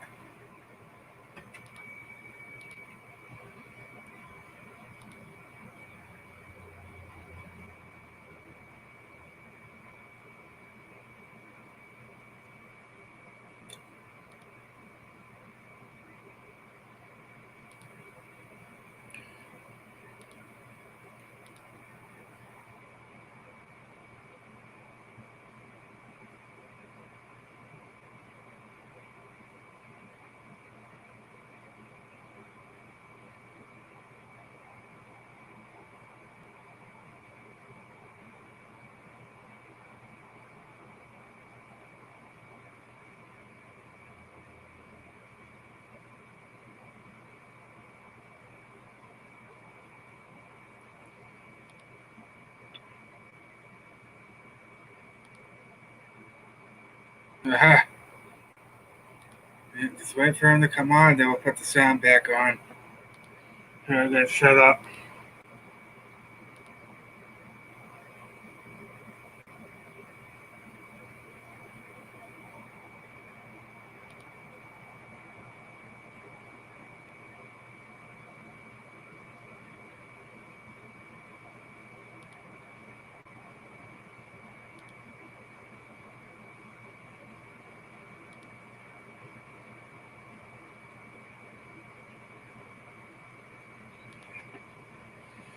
Love it. This is gonna be awesome.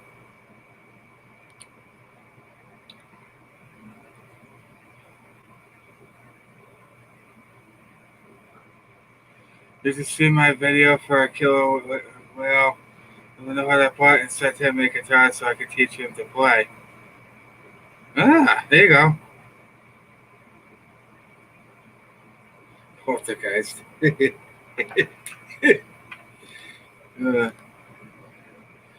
Yes, I do realize the sound is off.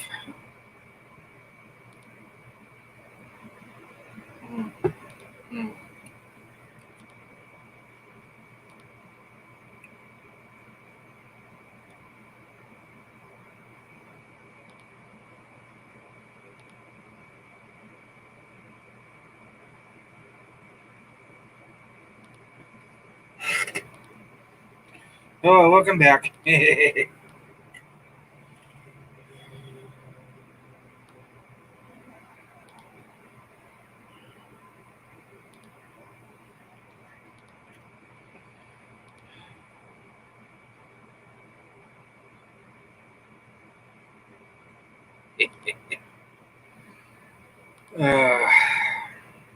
Almost done.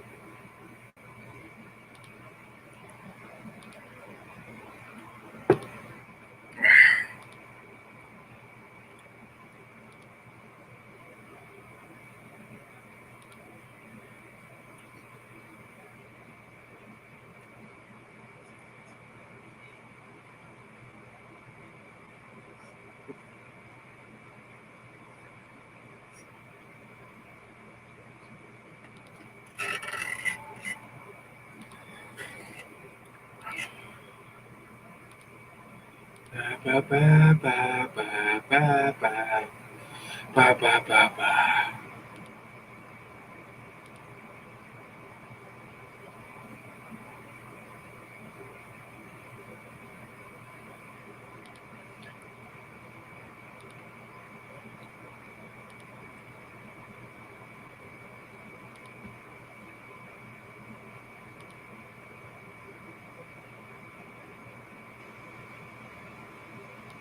All right.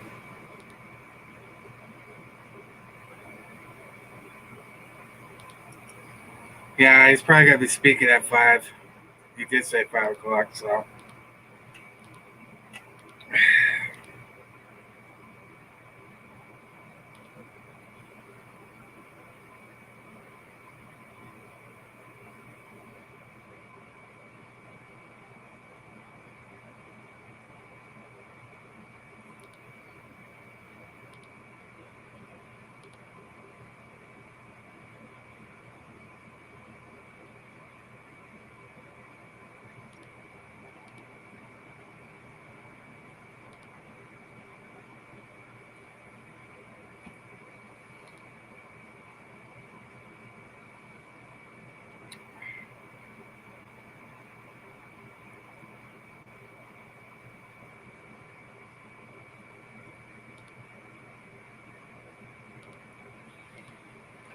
Oh, happy days.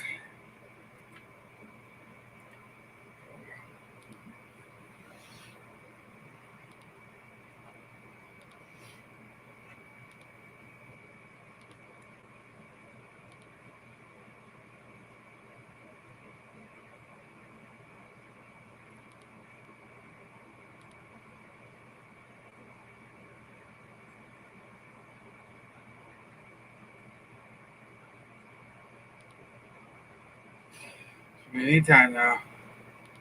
Da, da, da, da, da, da, da, da, da, da, da.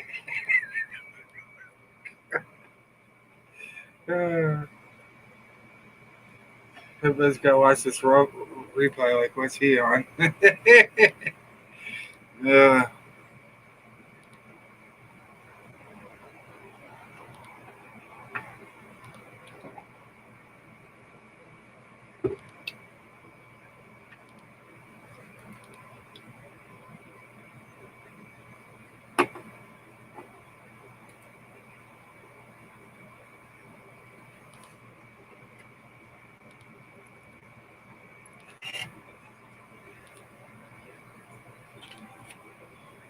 Oh, for the love of Pete.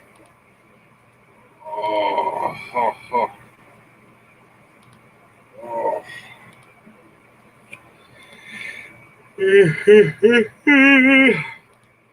Excuse me.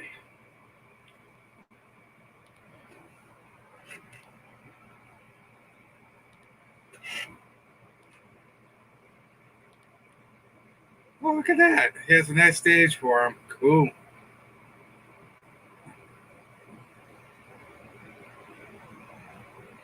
That's awesome.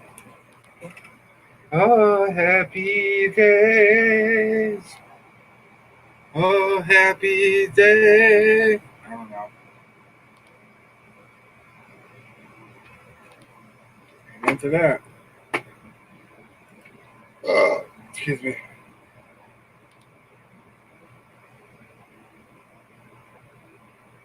Okay, oh, jeez.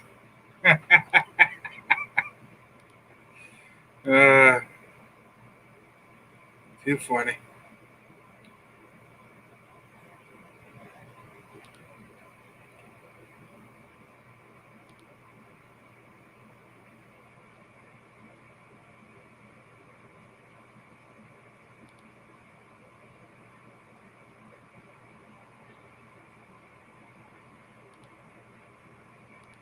Right, I start a darn game and now you're saying.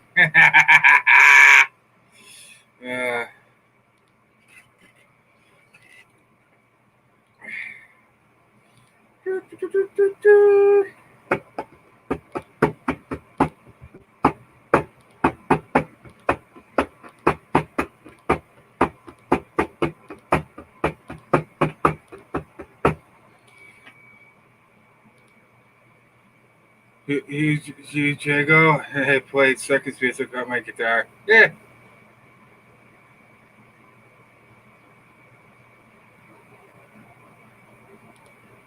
No, he's putting it on the podium. Sweet deal. Sweet cheese.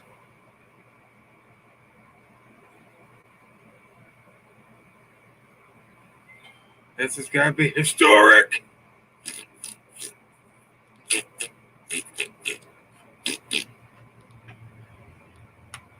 Oop. There you go.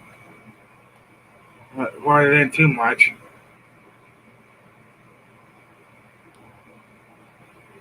What's up, Linda?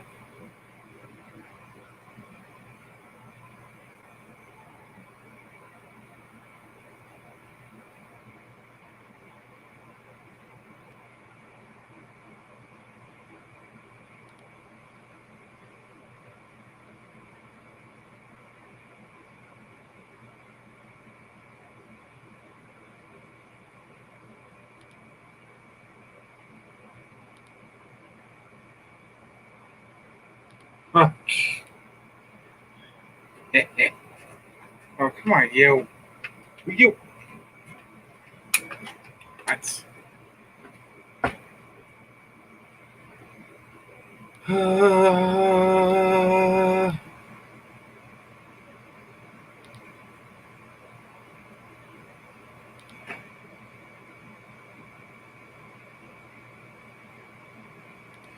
Try to get the answers to my stupid game. Oh, jeez.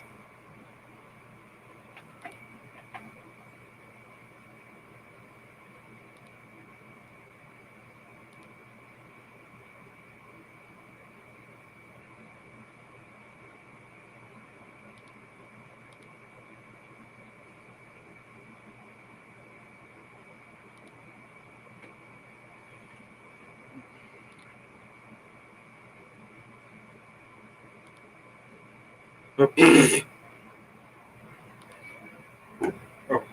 Fortunately.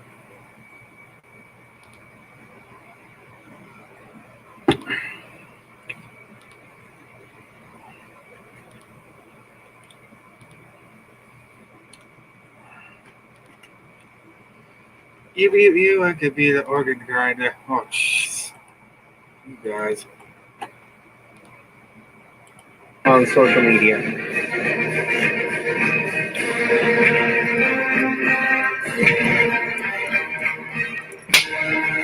Ow! Ow!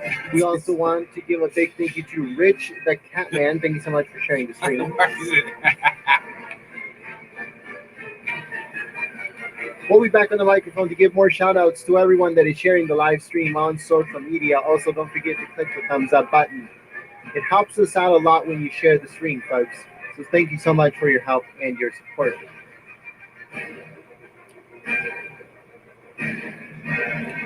This is biblical.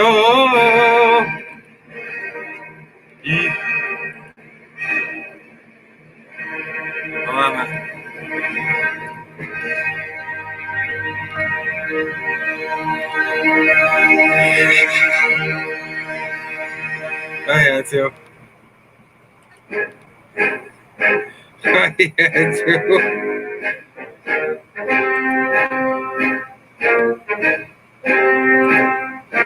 Sorry, I had to, guys. Mistro. It makes me cringe.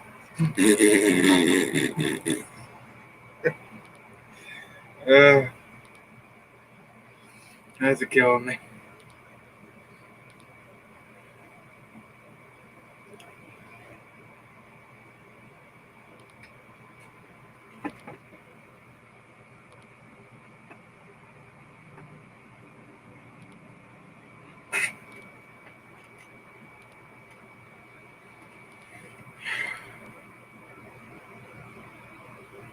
Yeah, it's a little warm down there, but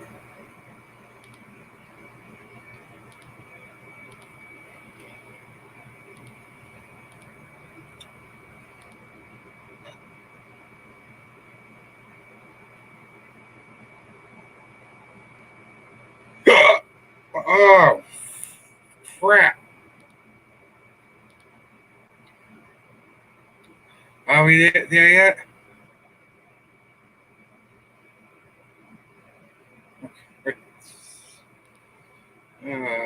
I tell you, you guys are something.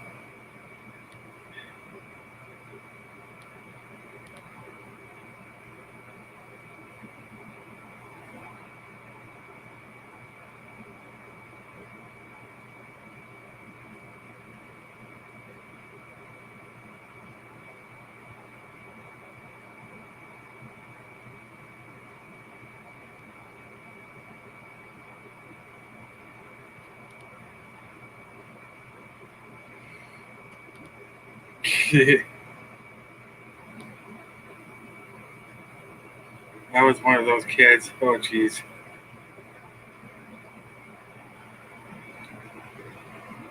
I should be speaking in 5 minutes.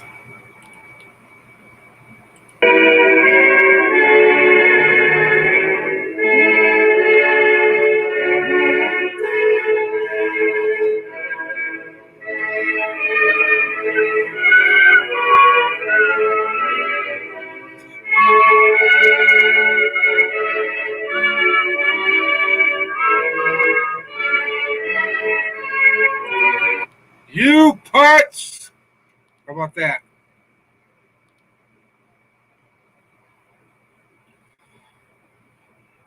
Damn you, Goldman!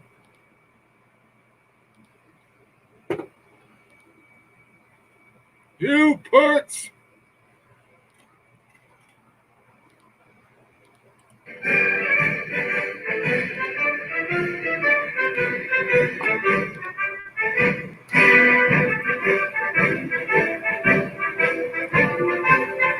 Oh yeah.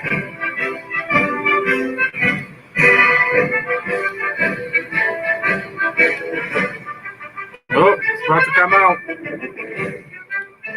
Almost.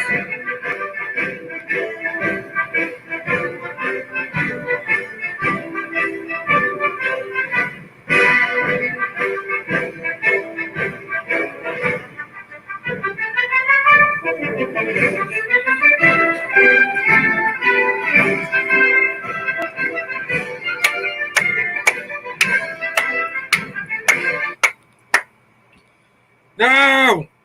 Oh, you putz! Ah! I'm gonna hurt this thing. Don't you dare do it. Don't you do it!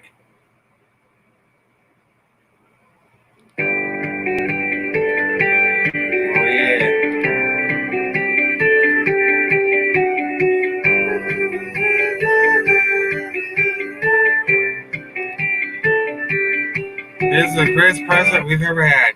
Oh, don't start with me. Don't start with me. Let's do it now. Yeah, that's right. Eat it. All right, get on with it, will you?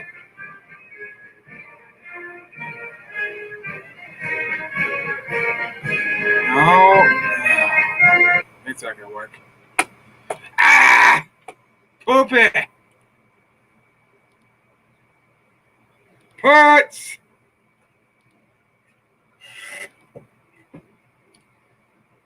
Come on, you guys have to see grumpy old men. Like, come on now.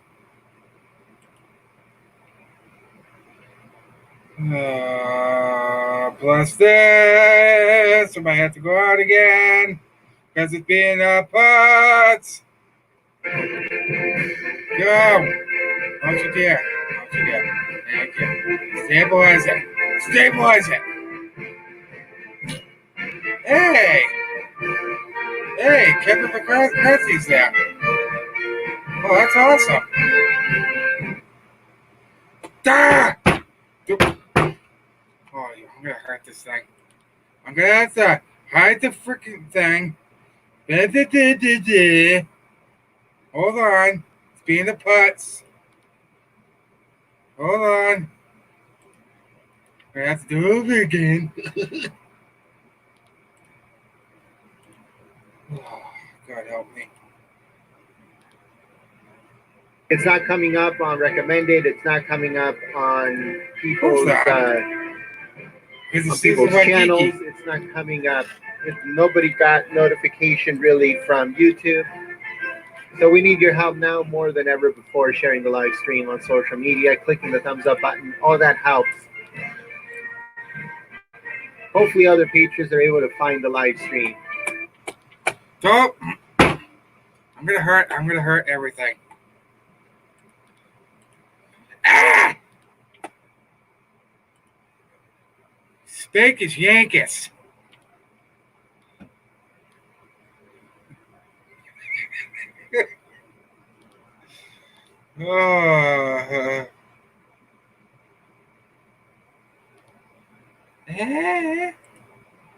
Come on, you putz.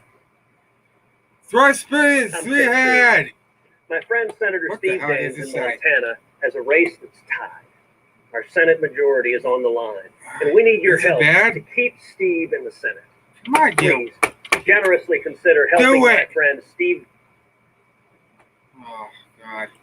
I need Daines by chipping in $5 or whatever. I just.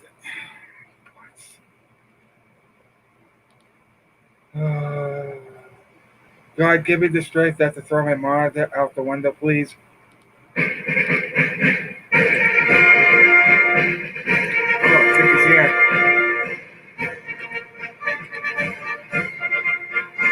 What the hell is going on? Get in there. My putzo.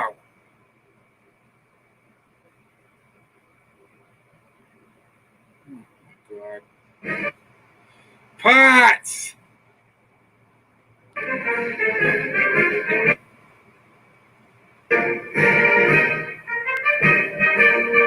Hallelujah.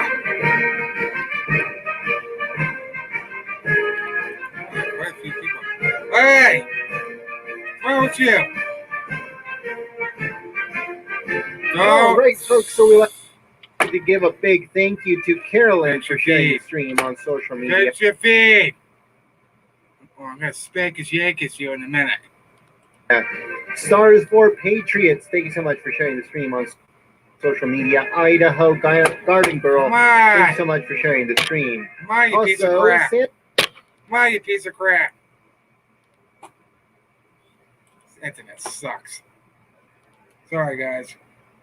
It's been a jackass.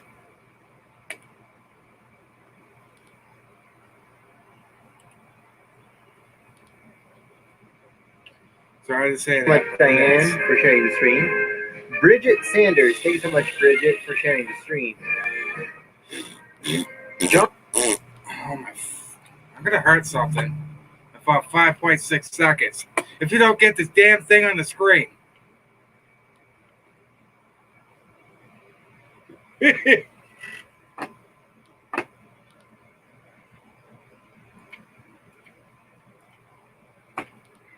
Let's have a parade. All right, I'm down. Let's do an MGA parade. That really took off the liberals. Triggered. Oh, God help me now. Come on, Potts. I'm gonna smack you.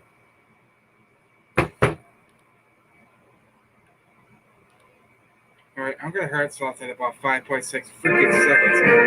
Come on! Fix it! Go NASA. Go SpaceX. Seriously? Hold on. Come on now. Go America.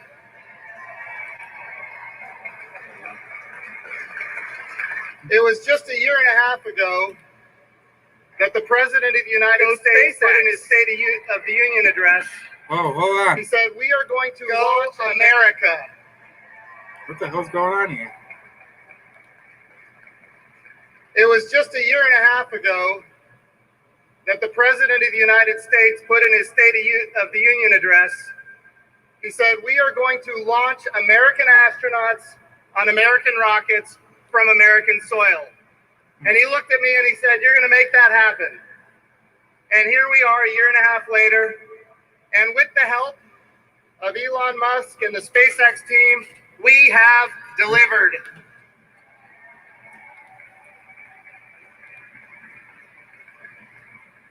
But of course, the president's agenda is just beginning. There is so much more.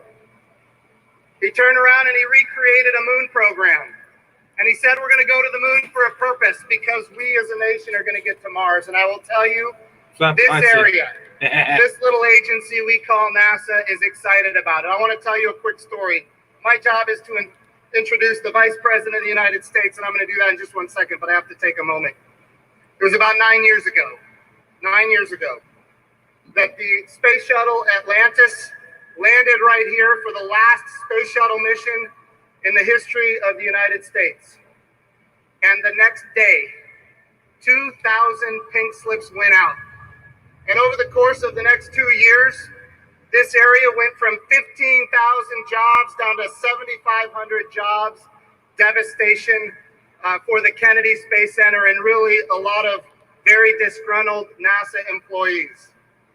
But I'll tell you this, the vision now is as bright as it's ever been.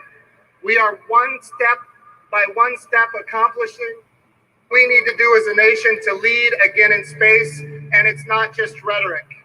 The president is backing it up with his budget requests, and we're getting bipartisan support in both the House and the Senate for this very aggressive space agenda that includes NASA, but it also includes the brand new Space Force, which is a great partner of ours right here at the Cape. So now I have the great honor of introducing a person who was put in a role by the President of the United States, and this role had been gone for 25 years. The role was chairman of the National Space Council. President Trump said, we're going to make space a priority, and here's how serious I am about that priority. We're going to put the Vice President of the United States of America as the chairman of the National Space Council. And we're going to put on that council the Secretary of Defense and the Secretary of State and the Secretary of Commerce and the Secretary of Transportation and the Director of National Intelligence and so many others. And here's what we have done. As a nation, America is again leading in space, and we are proud. This little agency, yes, please, America is leading again in space. And I can tell you that when the Vice President got that role of chairman of the National Space Council, he took to it like a duck takes to water. We've had meeting after meeting about how to make America preeminent in space. And of course, I have entertained phone call after phone call about this mission that we accomplished here today. The Vice President is a very, very real space enthusiast. He, of course, has been very supportive of what is now the largest budget in NASA's history in nominal dollars. And of course, right here at the Kennedy Space Center, we are seeing the benefits of that today. We have, for the first time since 1972, we have a human landing system funded to go back to the surface of the moon. And now we have contracts for that human landing system. And of course, one of those partners is SpaceX. Thank you for partnering with us yet again. All right. So it is my pleasure and my honor to introduce to you the chairman of the National Space Council, the Vice President of the United States, Mike Pence.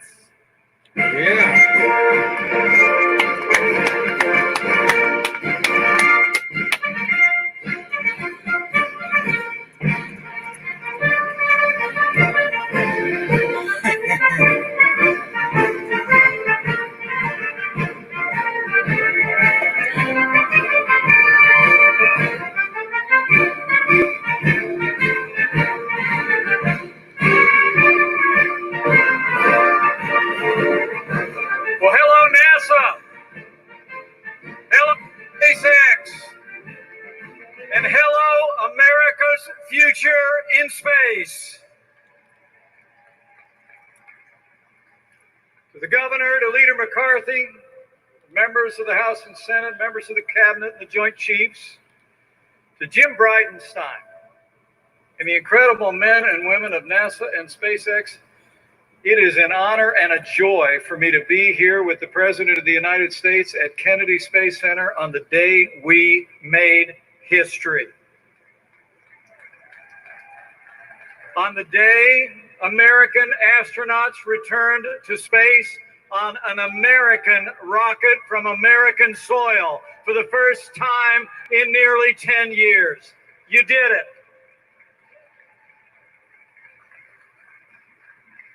You know, for too long, the American space program was neglected and ignored. Those days are over. Under President Donald Trump, NASA is back and America is leading in space once again. Yeah. You know, it's been more than 50 years since our nation first set out to leave this planet and land American astronauts on the moon.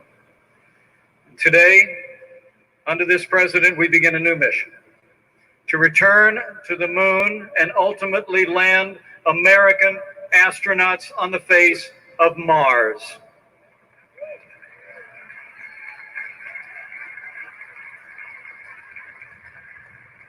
You know, when the Apollo rockets leaped into the skies in the 1960s, they rose above the tumult and the clamor of their times. They were a symbol of national strength and unity. And today, as states across the nation take their first steps to reopen and recover from an unprecedented pandemic, and as our nation reels from the tragic death of George Floyd and violent protests of the past few days, I believe with all my heart that millions of Americans today will find the same inspiration and unity of purpose that we found in those days in the 1960s. Great speech so far. In America, every life matters. And there's no tolerance for racism or violence in the streets of this country. As the president has made clear, we will honor the memory of George Floyd. Justice will be served. We will have law and order in our streets, and we will heal our land. And as the people of this country did so long ago, we will prove again that even in the most challenging times, Americans rise above. We always move forward. We overcome every obstacle. We reach new heights, and we reach them together.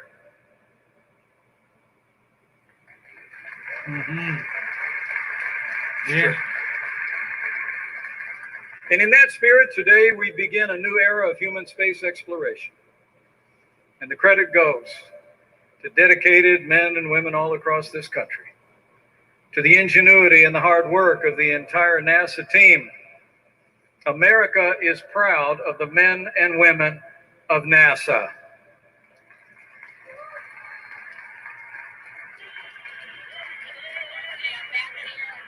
But for the first time in our history, our astronauts have taken to the skies on a commercial rocket built by America's private sector. So join me in a vigorous round of applause for Elon Musk and the dedicated men and women of SpaceX. Job well done.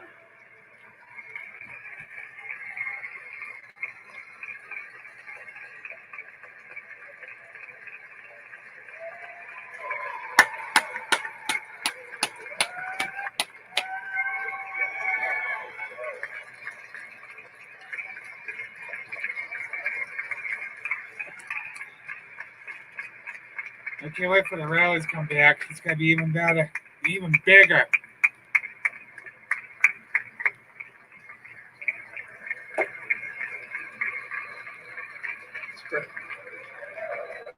Well deserved.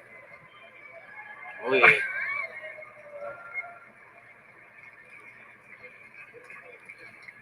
Thanks, Elon. And of course, none of this would have been possible without the personal courage and the unflinching skill of two American astronauts. One of them is an active duty colonel in the Air Force. He, like his crewmate, was accepted in the NASA Astronaut Corps in 2000. He served on several shuttle missions. The other was the first Marine pilot to fly the Super Hornet. He's logged hours in more than 25 aircraft. In fact, his second flight was the very last mission of the space shuttle from American soil in 2011. So would you join me in giving a vigorous round of applause to Commander Bob Behnken and Commander Doug Hurley. We are proud of our American astronauts.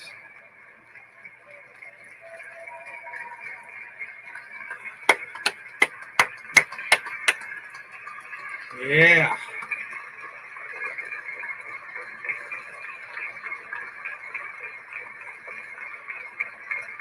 Because of their courage and your hard work, America is leading in space again. Today is the culmination of 3.5 years of renewed leadership in space. It's a tribute to our astronauts. It's a tribute to the ingenuity of the men and women of SpaceX and NASA. But I'm here to tell you it's also a tribute to the vision and leadership of a president who, from the very first days of this administration, was determined to revive NASA and American leadership in human space exploration. Today is a tribute to the leadership of President Donald Trump. Yeah. As the president said in his inaugural address, we stand at the birth of a new millennium, ready to unlock the mysteries of space. And that's exactly what we're doing. The president revived the National Space Council after it lay dormant for 25 years. He brought together the best minds in and out of government to revive the American space enterprise. We reformed the National Space Traffic Management System. We streamlined regulations for the commercial use of space. And in 2017, President Trump made it the policy of the United States to return to the moon by 2024 and ensure that the next man and the first woman to set foot on the moon would be American astronauts. And we're on our way.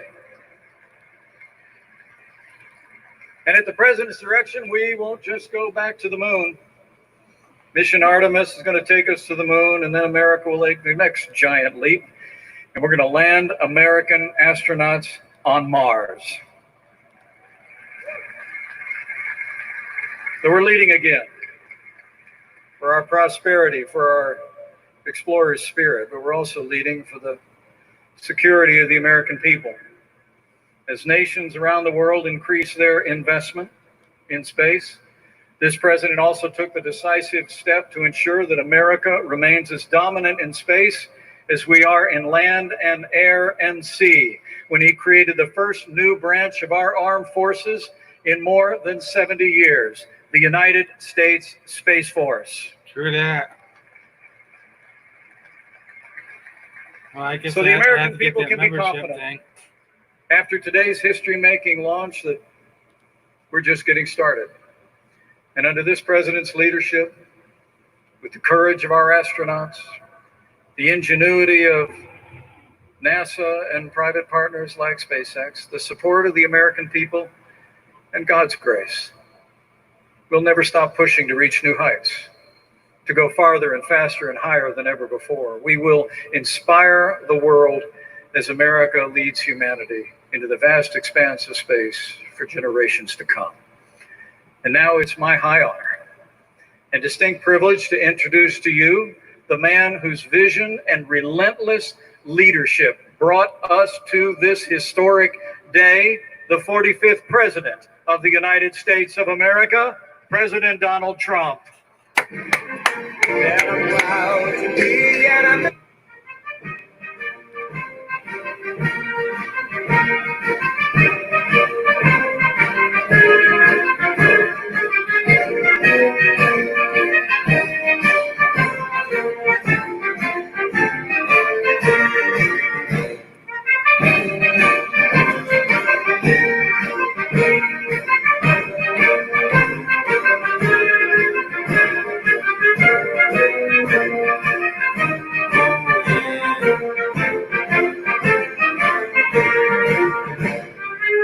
It's gonna be him in a rally soon.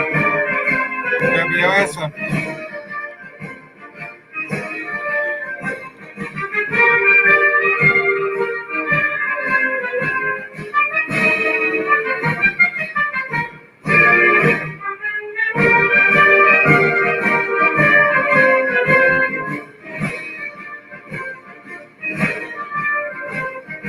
We stay.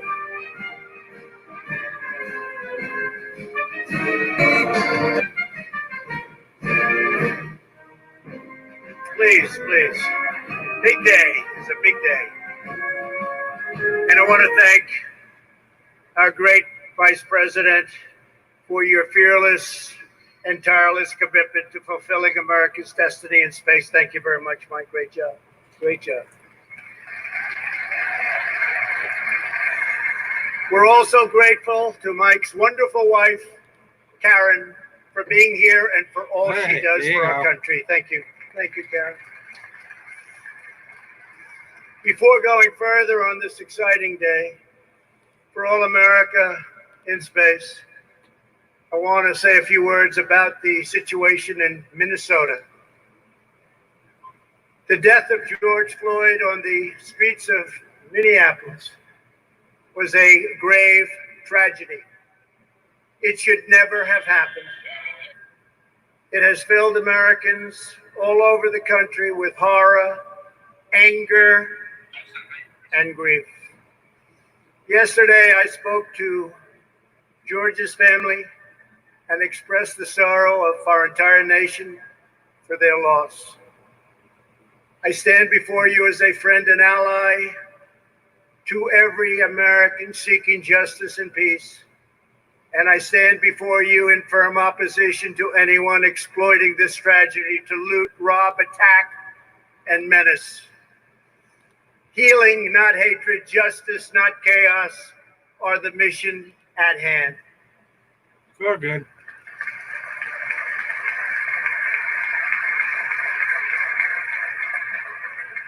The police officers involved in this incident have been fired from their jobs. One officer has already been arrested and charged with murder. State and federal authorities are carrying out an investigation to see what further charges may be warranted, including against, sadly, the other three. In addition, my administration has opened a civil rights investigation, and I have asked the Attorney General and the Justice Department to expedite it. I understand the pain that people are feeling. We support the right of peaceful protesters, and we hear their pleas.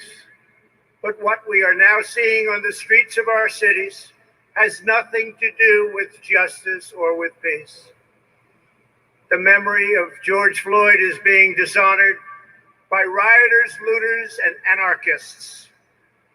The violence and vandalism is being led by Antifa and other radical left-wing groups who are terrorizing the innocent, destroying jobs, hurting businesses, and burning down buildings. The main victims of this horrible, horrible situations are the citizens who live in these once lovely communities. The mobs are devastating the life's work of good people and destroying their dreams. Right now, America needs creation, not destruction. Cooperation, not contempt. Security, not anarchy, and there will be no anarchy. Civilization must be cherished, defended, and protected. The voices of law-abiding citizens must be heard, and heard very loudly. We cannot and must not allow a small group of criminals and vandals to wreck our cities and lay waste to our communities. We must defend the rights of every citizen to live without violence, prejudice, or fear. We support the overwhelming majority of police officers who are incredible in every way and devoted public servants. They keep our cities safe, protect our communities from gangs and drugs, and risk their own lives for us every day. No one is more upset than fellow law enforcement officers by the small handful who fail to abide by their oath to serve and protect. My administration will stop mob violence, and will stop it cold. It does not serve the interest of justice or any citizen of any race, color, or creed for the government to give into anarchy, abandon police precincts, or allow communities to be burned to the ground. Won't happen. Those making excuses or justifications for violence are not helping the downtrodden, but delivering new anguish and new pain. From day one of my administration, we have made it a top priority to build up distressed communities and revitalize our crumbling inner cities. We fought hard with Senator Tim Scott and many others to create opportunity zones, helping to draw a surge of new investment to the places in our country that need it most. Yeah. We must all work together as a society to expand opportunity and to create a future of greater dignity and promise for all of our people. We must forge a partnership with community leaders, local law enforcement, and the faith community to restore hope. Radical left criminals, thugs, and others all throughout our country and throughout the world will not be allowed to set communities ablaze. We won't let it happen. It harms those who have the least, and we will be protecting those who have the least. The leadership of the National Guard and the Department of Justice are now in close communication with state and city officials in Minnesota, and we're coordinating our efforts with local law enforcement all across our nation. In America, justice is never achieved at the hands of an angry mob. I will not allow angry mobs to dominate. Won't happen. It is essential that we protect the crown jewel of American democracy, the rule of law, and our independent system of justice. Every citizen in every community has the right to be safe in their workplace, safe in their homes, and safe in our city streets. This is the sacred right of all Americans that I am totally determined to defend and will defend. My administration will always stand against violence, mayhem, and disorder. We will stand with the family of George Floyd. with the peaceful protesters, and with every law-abiding citizen who wants decency, civility, safety, and security. We are working toward a more just society, but that means building up, not tearing down, joining hands, not hurling fists, standing in solidarity, not surrendering to hostility.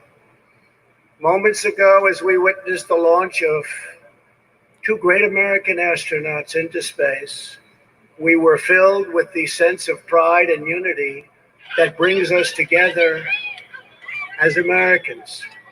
That same spirit which powered our astronauts to the moon has also helped lift our country to ever greater heights of justice and opportunity throughout our history. So today, as we mark a renewed commitment to America's future in space, a tremendous commitment it is, let us also commit to a brighter future for all of our citizens right here on Earth. When Americans are united, there is nothing we cannot do. From day one of my administration, we put America first.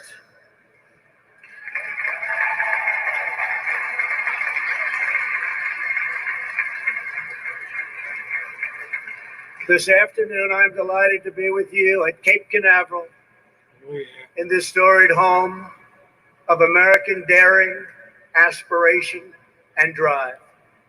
This is the first big space message in 50 years. Think of that.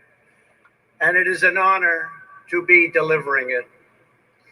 Today, as we gather in this special place to celebrate not only the launch of a new spacecraft, but also our nation's bold and triumphant return to the stars.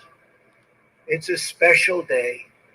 Moments ago, the world bore witness to the flight of the first new manned U.S. spacecraft in nearly 40 years since the space shuttle launched in 1981, a long time ago. I am thrilled to announce that the SpaceX Dragon capsule has successfully reached low Earth orbit and that our astronauts are safe and sound. Yeah.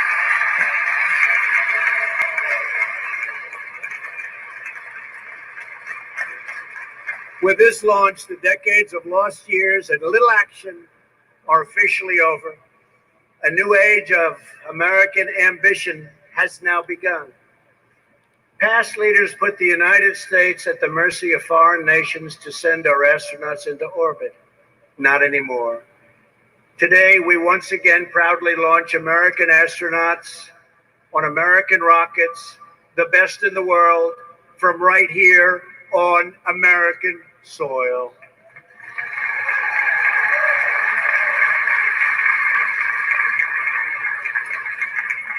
Those of us who saw the spectacular and unforgettable liftoff this afternoon watched more than an act of history.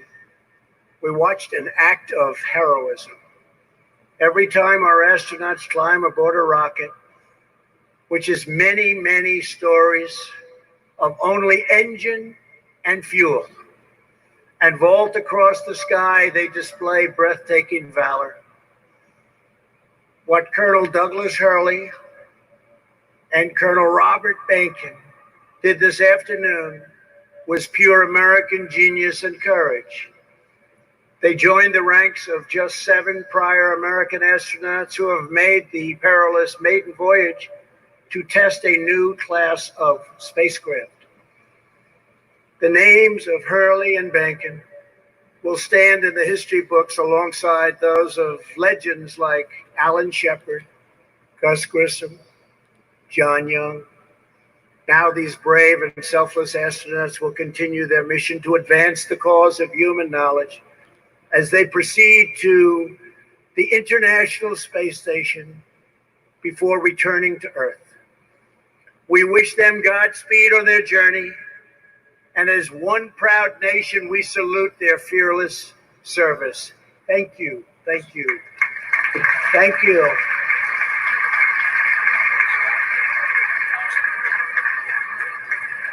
I also want to send our nation's gratitude to the wives of these valiant astronauts, both of whom are astronauts themselves, Karen Nyberg and Megan MacArthur. We join them in praying for our heroes' safe return.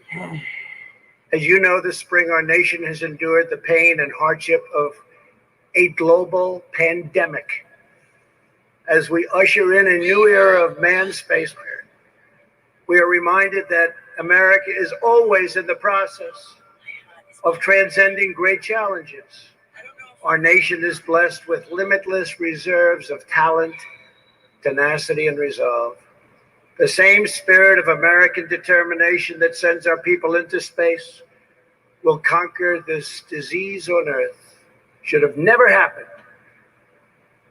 Nothing, not even gravity itself, can hold Americans down or keep America back. We are grateful to NASA Administrator Jim Bridenstine and Director of Kennedy Space Center, Bob Cabana, for welcoming us this evening. Very special. Thank you very much. Thank you. Thank you. Thank you. Great job. Great job. Come a long way in 3.5 years, Jim, haven't we? A long way. To the incredible men and women of NASA from here at Kennedy Space Center to the Johnson Space Center in Texas, we love you too. To NASA Plum Brook Station in Sandusky, Ohio, thank you all for working so hard to make this day a reality. We have many other great days almost ready to happen. Also with us are many members of my cabinet, including our great new DNI, John Radcliffe. Thank you, John. Thank you. We have a great friend of mine, special man, ran a great campaign, Governor of Florida, Ron DeSantis. Thank you, Ron. Thank you, Ron. Your senators, Rick Scott and Marco Rubio. Thank you very much. Thank you. Thank you. Thank you. Leader Kevin McCarthy. Kevin, thank you very much. Great job you do, Kevin. And Representatives Matt Gaetz, John Rutherford, Michael Waltz, Bill Posey, Gus Bilirakis, Daniel Webster, Brian Mast, Elise Stefanik, Bill Flores, Brian Babin, Rodney Davis, Roger Marshall, and Stephen Palazzo. Thank you very much. Thank you. What a great group of people. They're warriors. They're really warriors. They helped so much get this done and so many other things. With us also is our Air Force Chief of Staff, General David Goldfein. General, thank you very much. Thank you. Thank you, General. Thank you. And Chief of Space Operations, the first ever named, and now a member of the Joint Chiefs of Staff, because we created the United States Space Force. General Jay Raymond, thank you very much, Jay. Thank you, Jay. And senior members also of our great United States military. It's never been stronger than it is right now.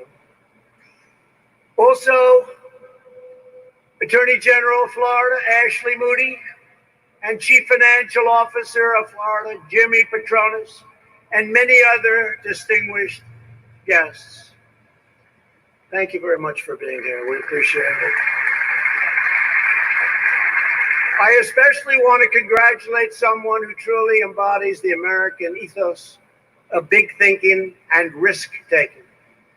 After achieving success as an internet entrepreneur, he could have spent his fortune doing anything, including yachting, lots of things. He could do lots of things.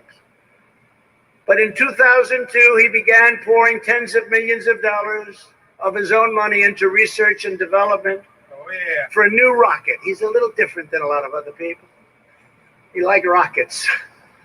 He assembled a crew of some of the greatest minds and talent in American aerospace.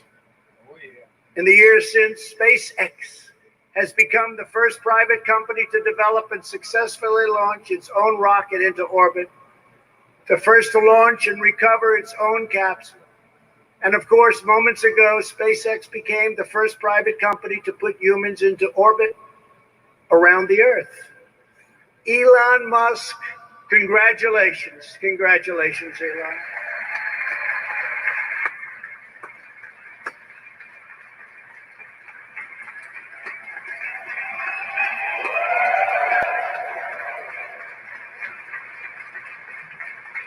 Thanks, Elon.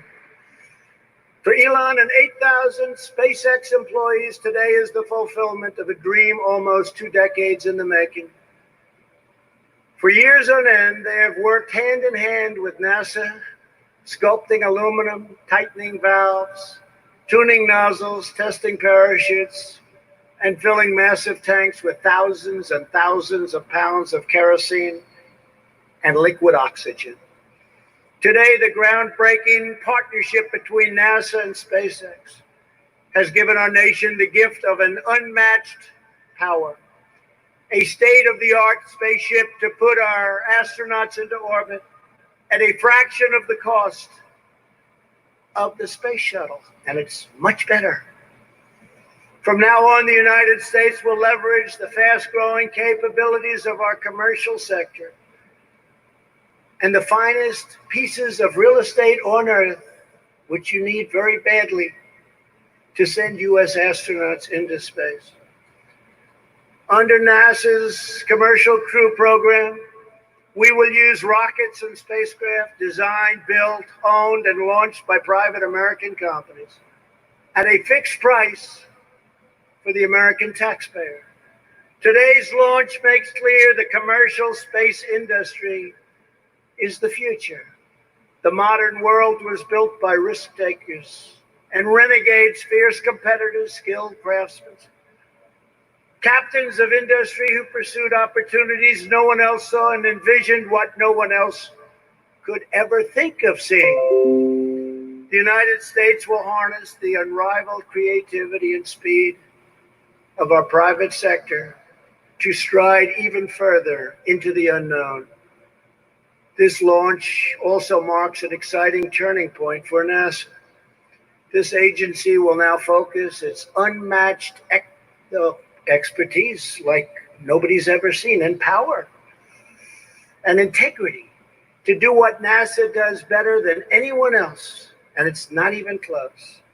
Embark on the most difficult, most daring, most audacious missions in the history of humankind. When I first came into office 3.5 years ago, NASA had lost its way, and the excitement, energy, and ambition, as almost everybody in this room knows, was gone. There was grass growing through the cracks of your concrete runways. Not a pretty sight, not a pretty sight at all. The last administration presided over the closing of the space shuttle, and almost all of the giant facility that keeps so many people working, so many brilliant minds going. People were crying. They were devastated, but now it's the greatest of its kind anywhere in the world, and will get greater and greater with years to come. I promise you that.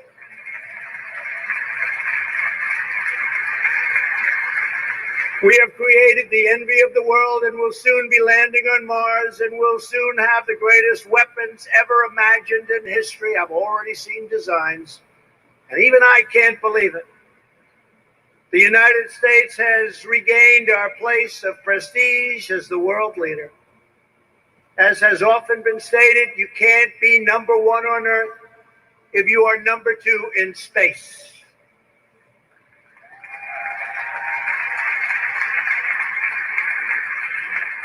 And we are not going to be number two anywhere.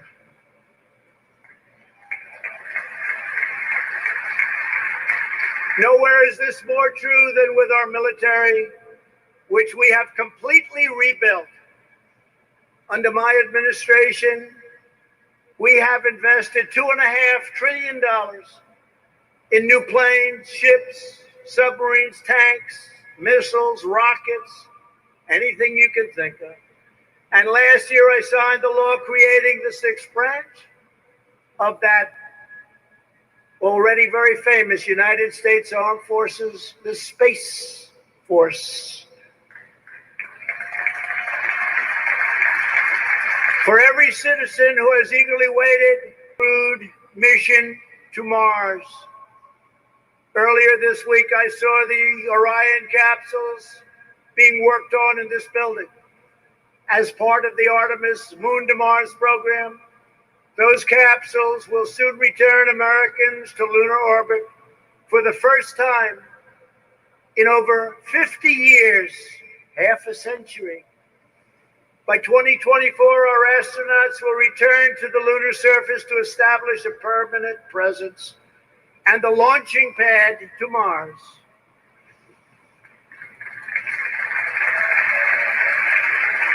And the first woman on the moon will be an American woman, and the first nation to land on Mars will be the United States of America.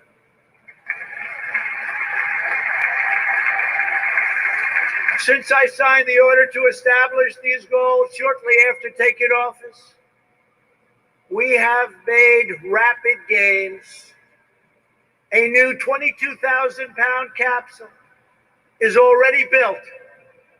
The next generation of spacesuits are already made. Colossal rockets are now being tested. And the contracts for 3 separate lunar landers have been awarded and signed, and they are magnificent. In the years ahead, America will go bigger, bolder, further, faster, and America will go first. America will always be first.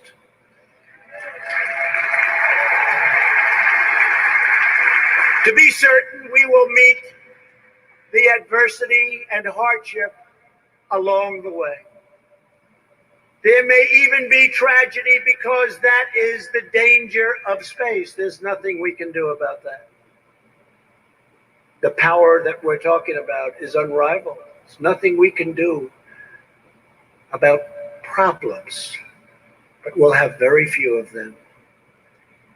We will confront all of those challenges, knowing that the quest for understanding is the oldest and deepest hope in our souls.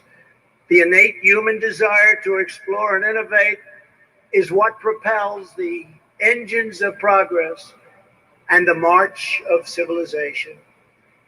We will preserve and persevere, and we will ensure a future of American dominance in space. To that end, over the last 3 years, I reestablished the National Space Council. I issued a directive cutting red tape for innovative space companies such as SpaceX. We created the world's first comprehensive space traffic management system. Last month, I signed an executive order establishing U.S. policy for the recovery and use of space resources and minerals. Administrator Bridenstine announced the Artemis Accords to govern the future of space exploration and development. Together, we will assert America's rightful heritage as the greatest spacefaring nation on the planet. And already, it's not even close.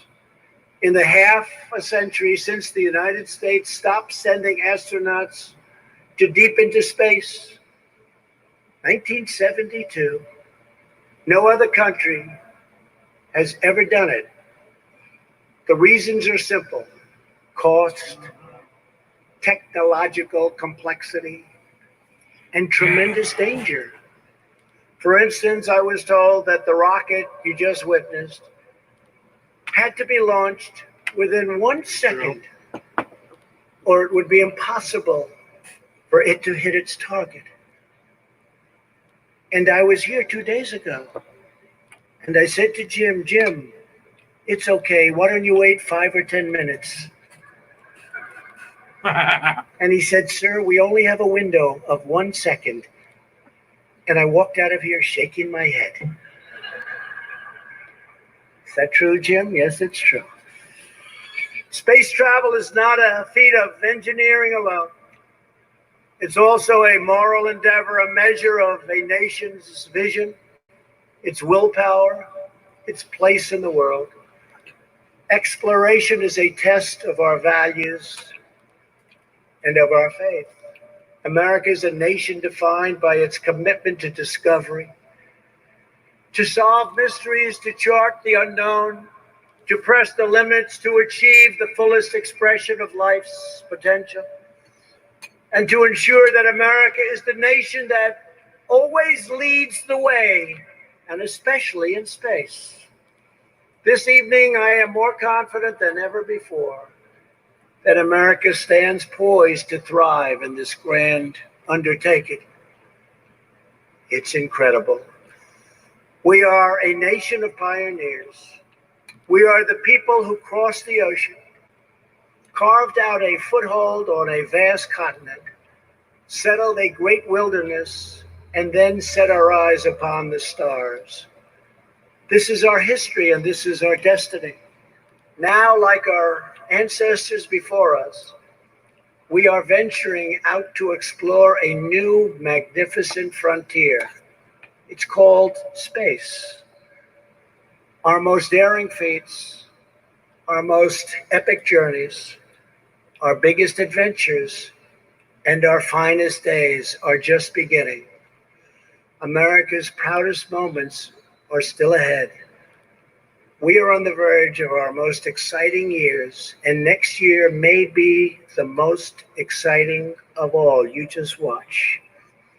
So today, as our brave American astronauts shake the earth and blaze a trail of fire and steel into the heavens, we proclaim for all to hear that we have not yet tested the full strength of the American character, and the world has not yet seen the full glory of the American spirit.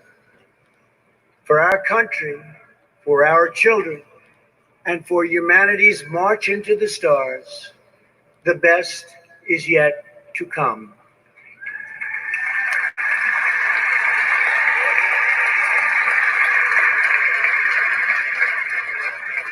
It was a great honor for me to deliver this speech. God bless our brave astronauts now soaring through the heavens. God bless the men and women of NASA. And God bless America. Thank you very much. Thank you.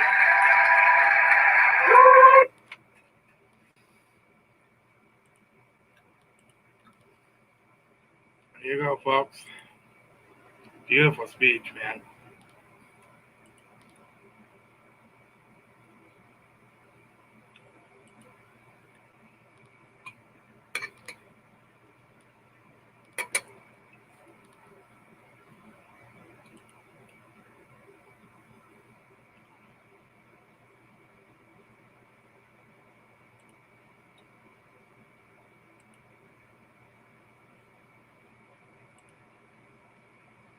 There you go.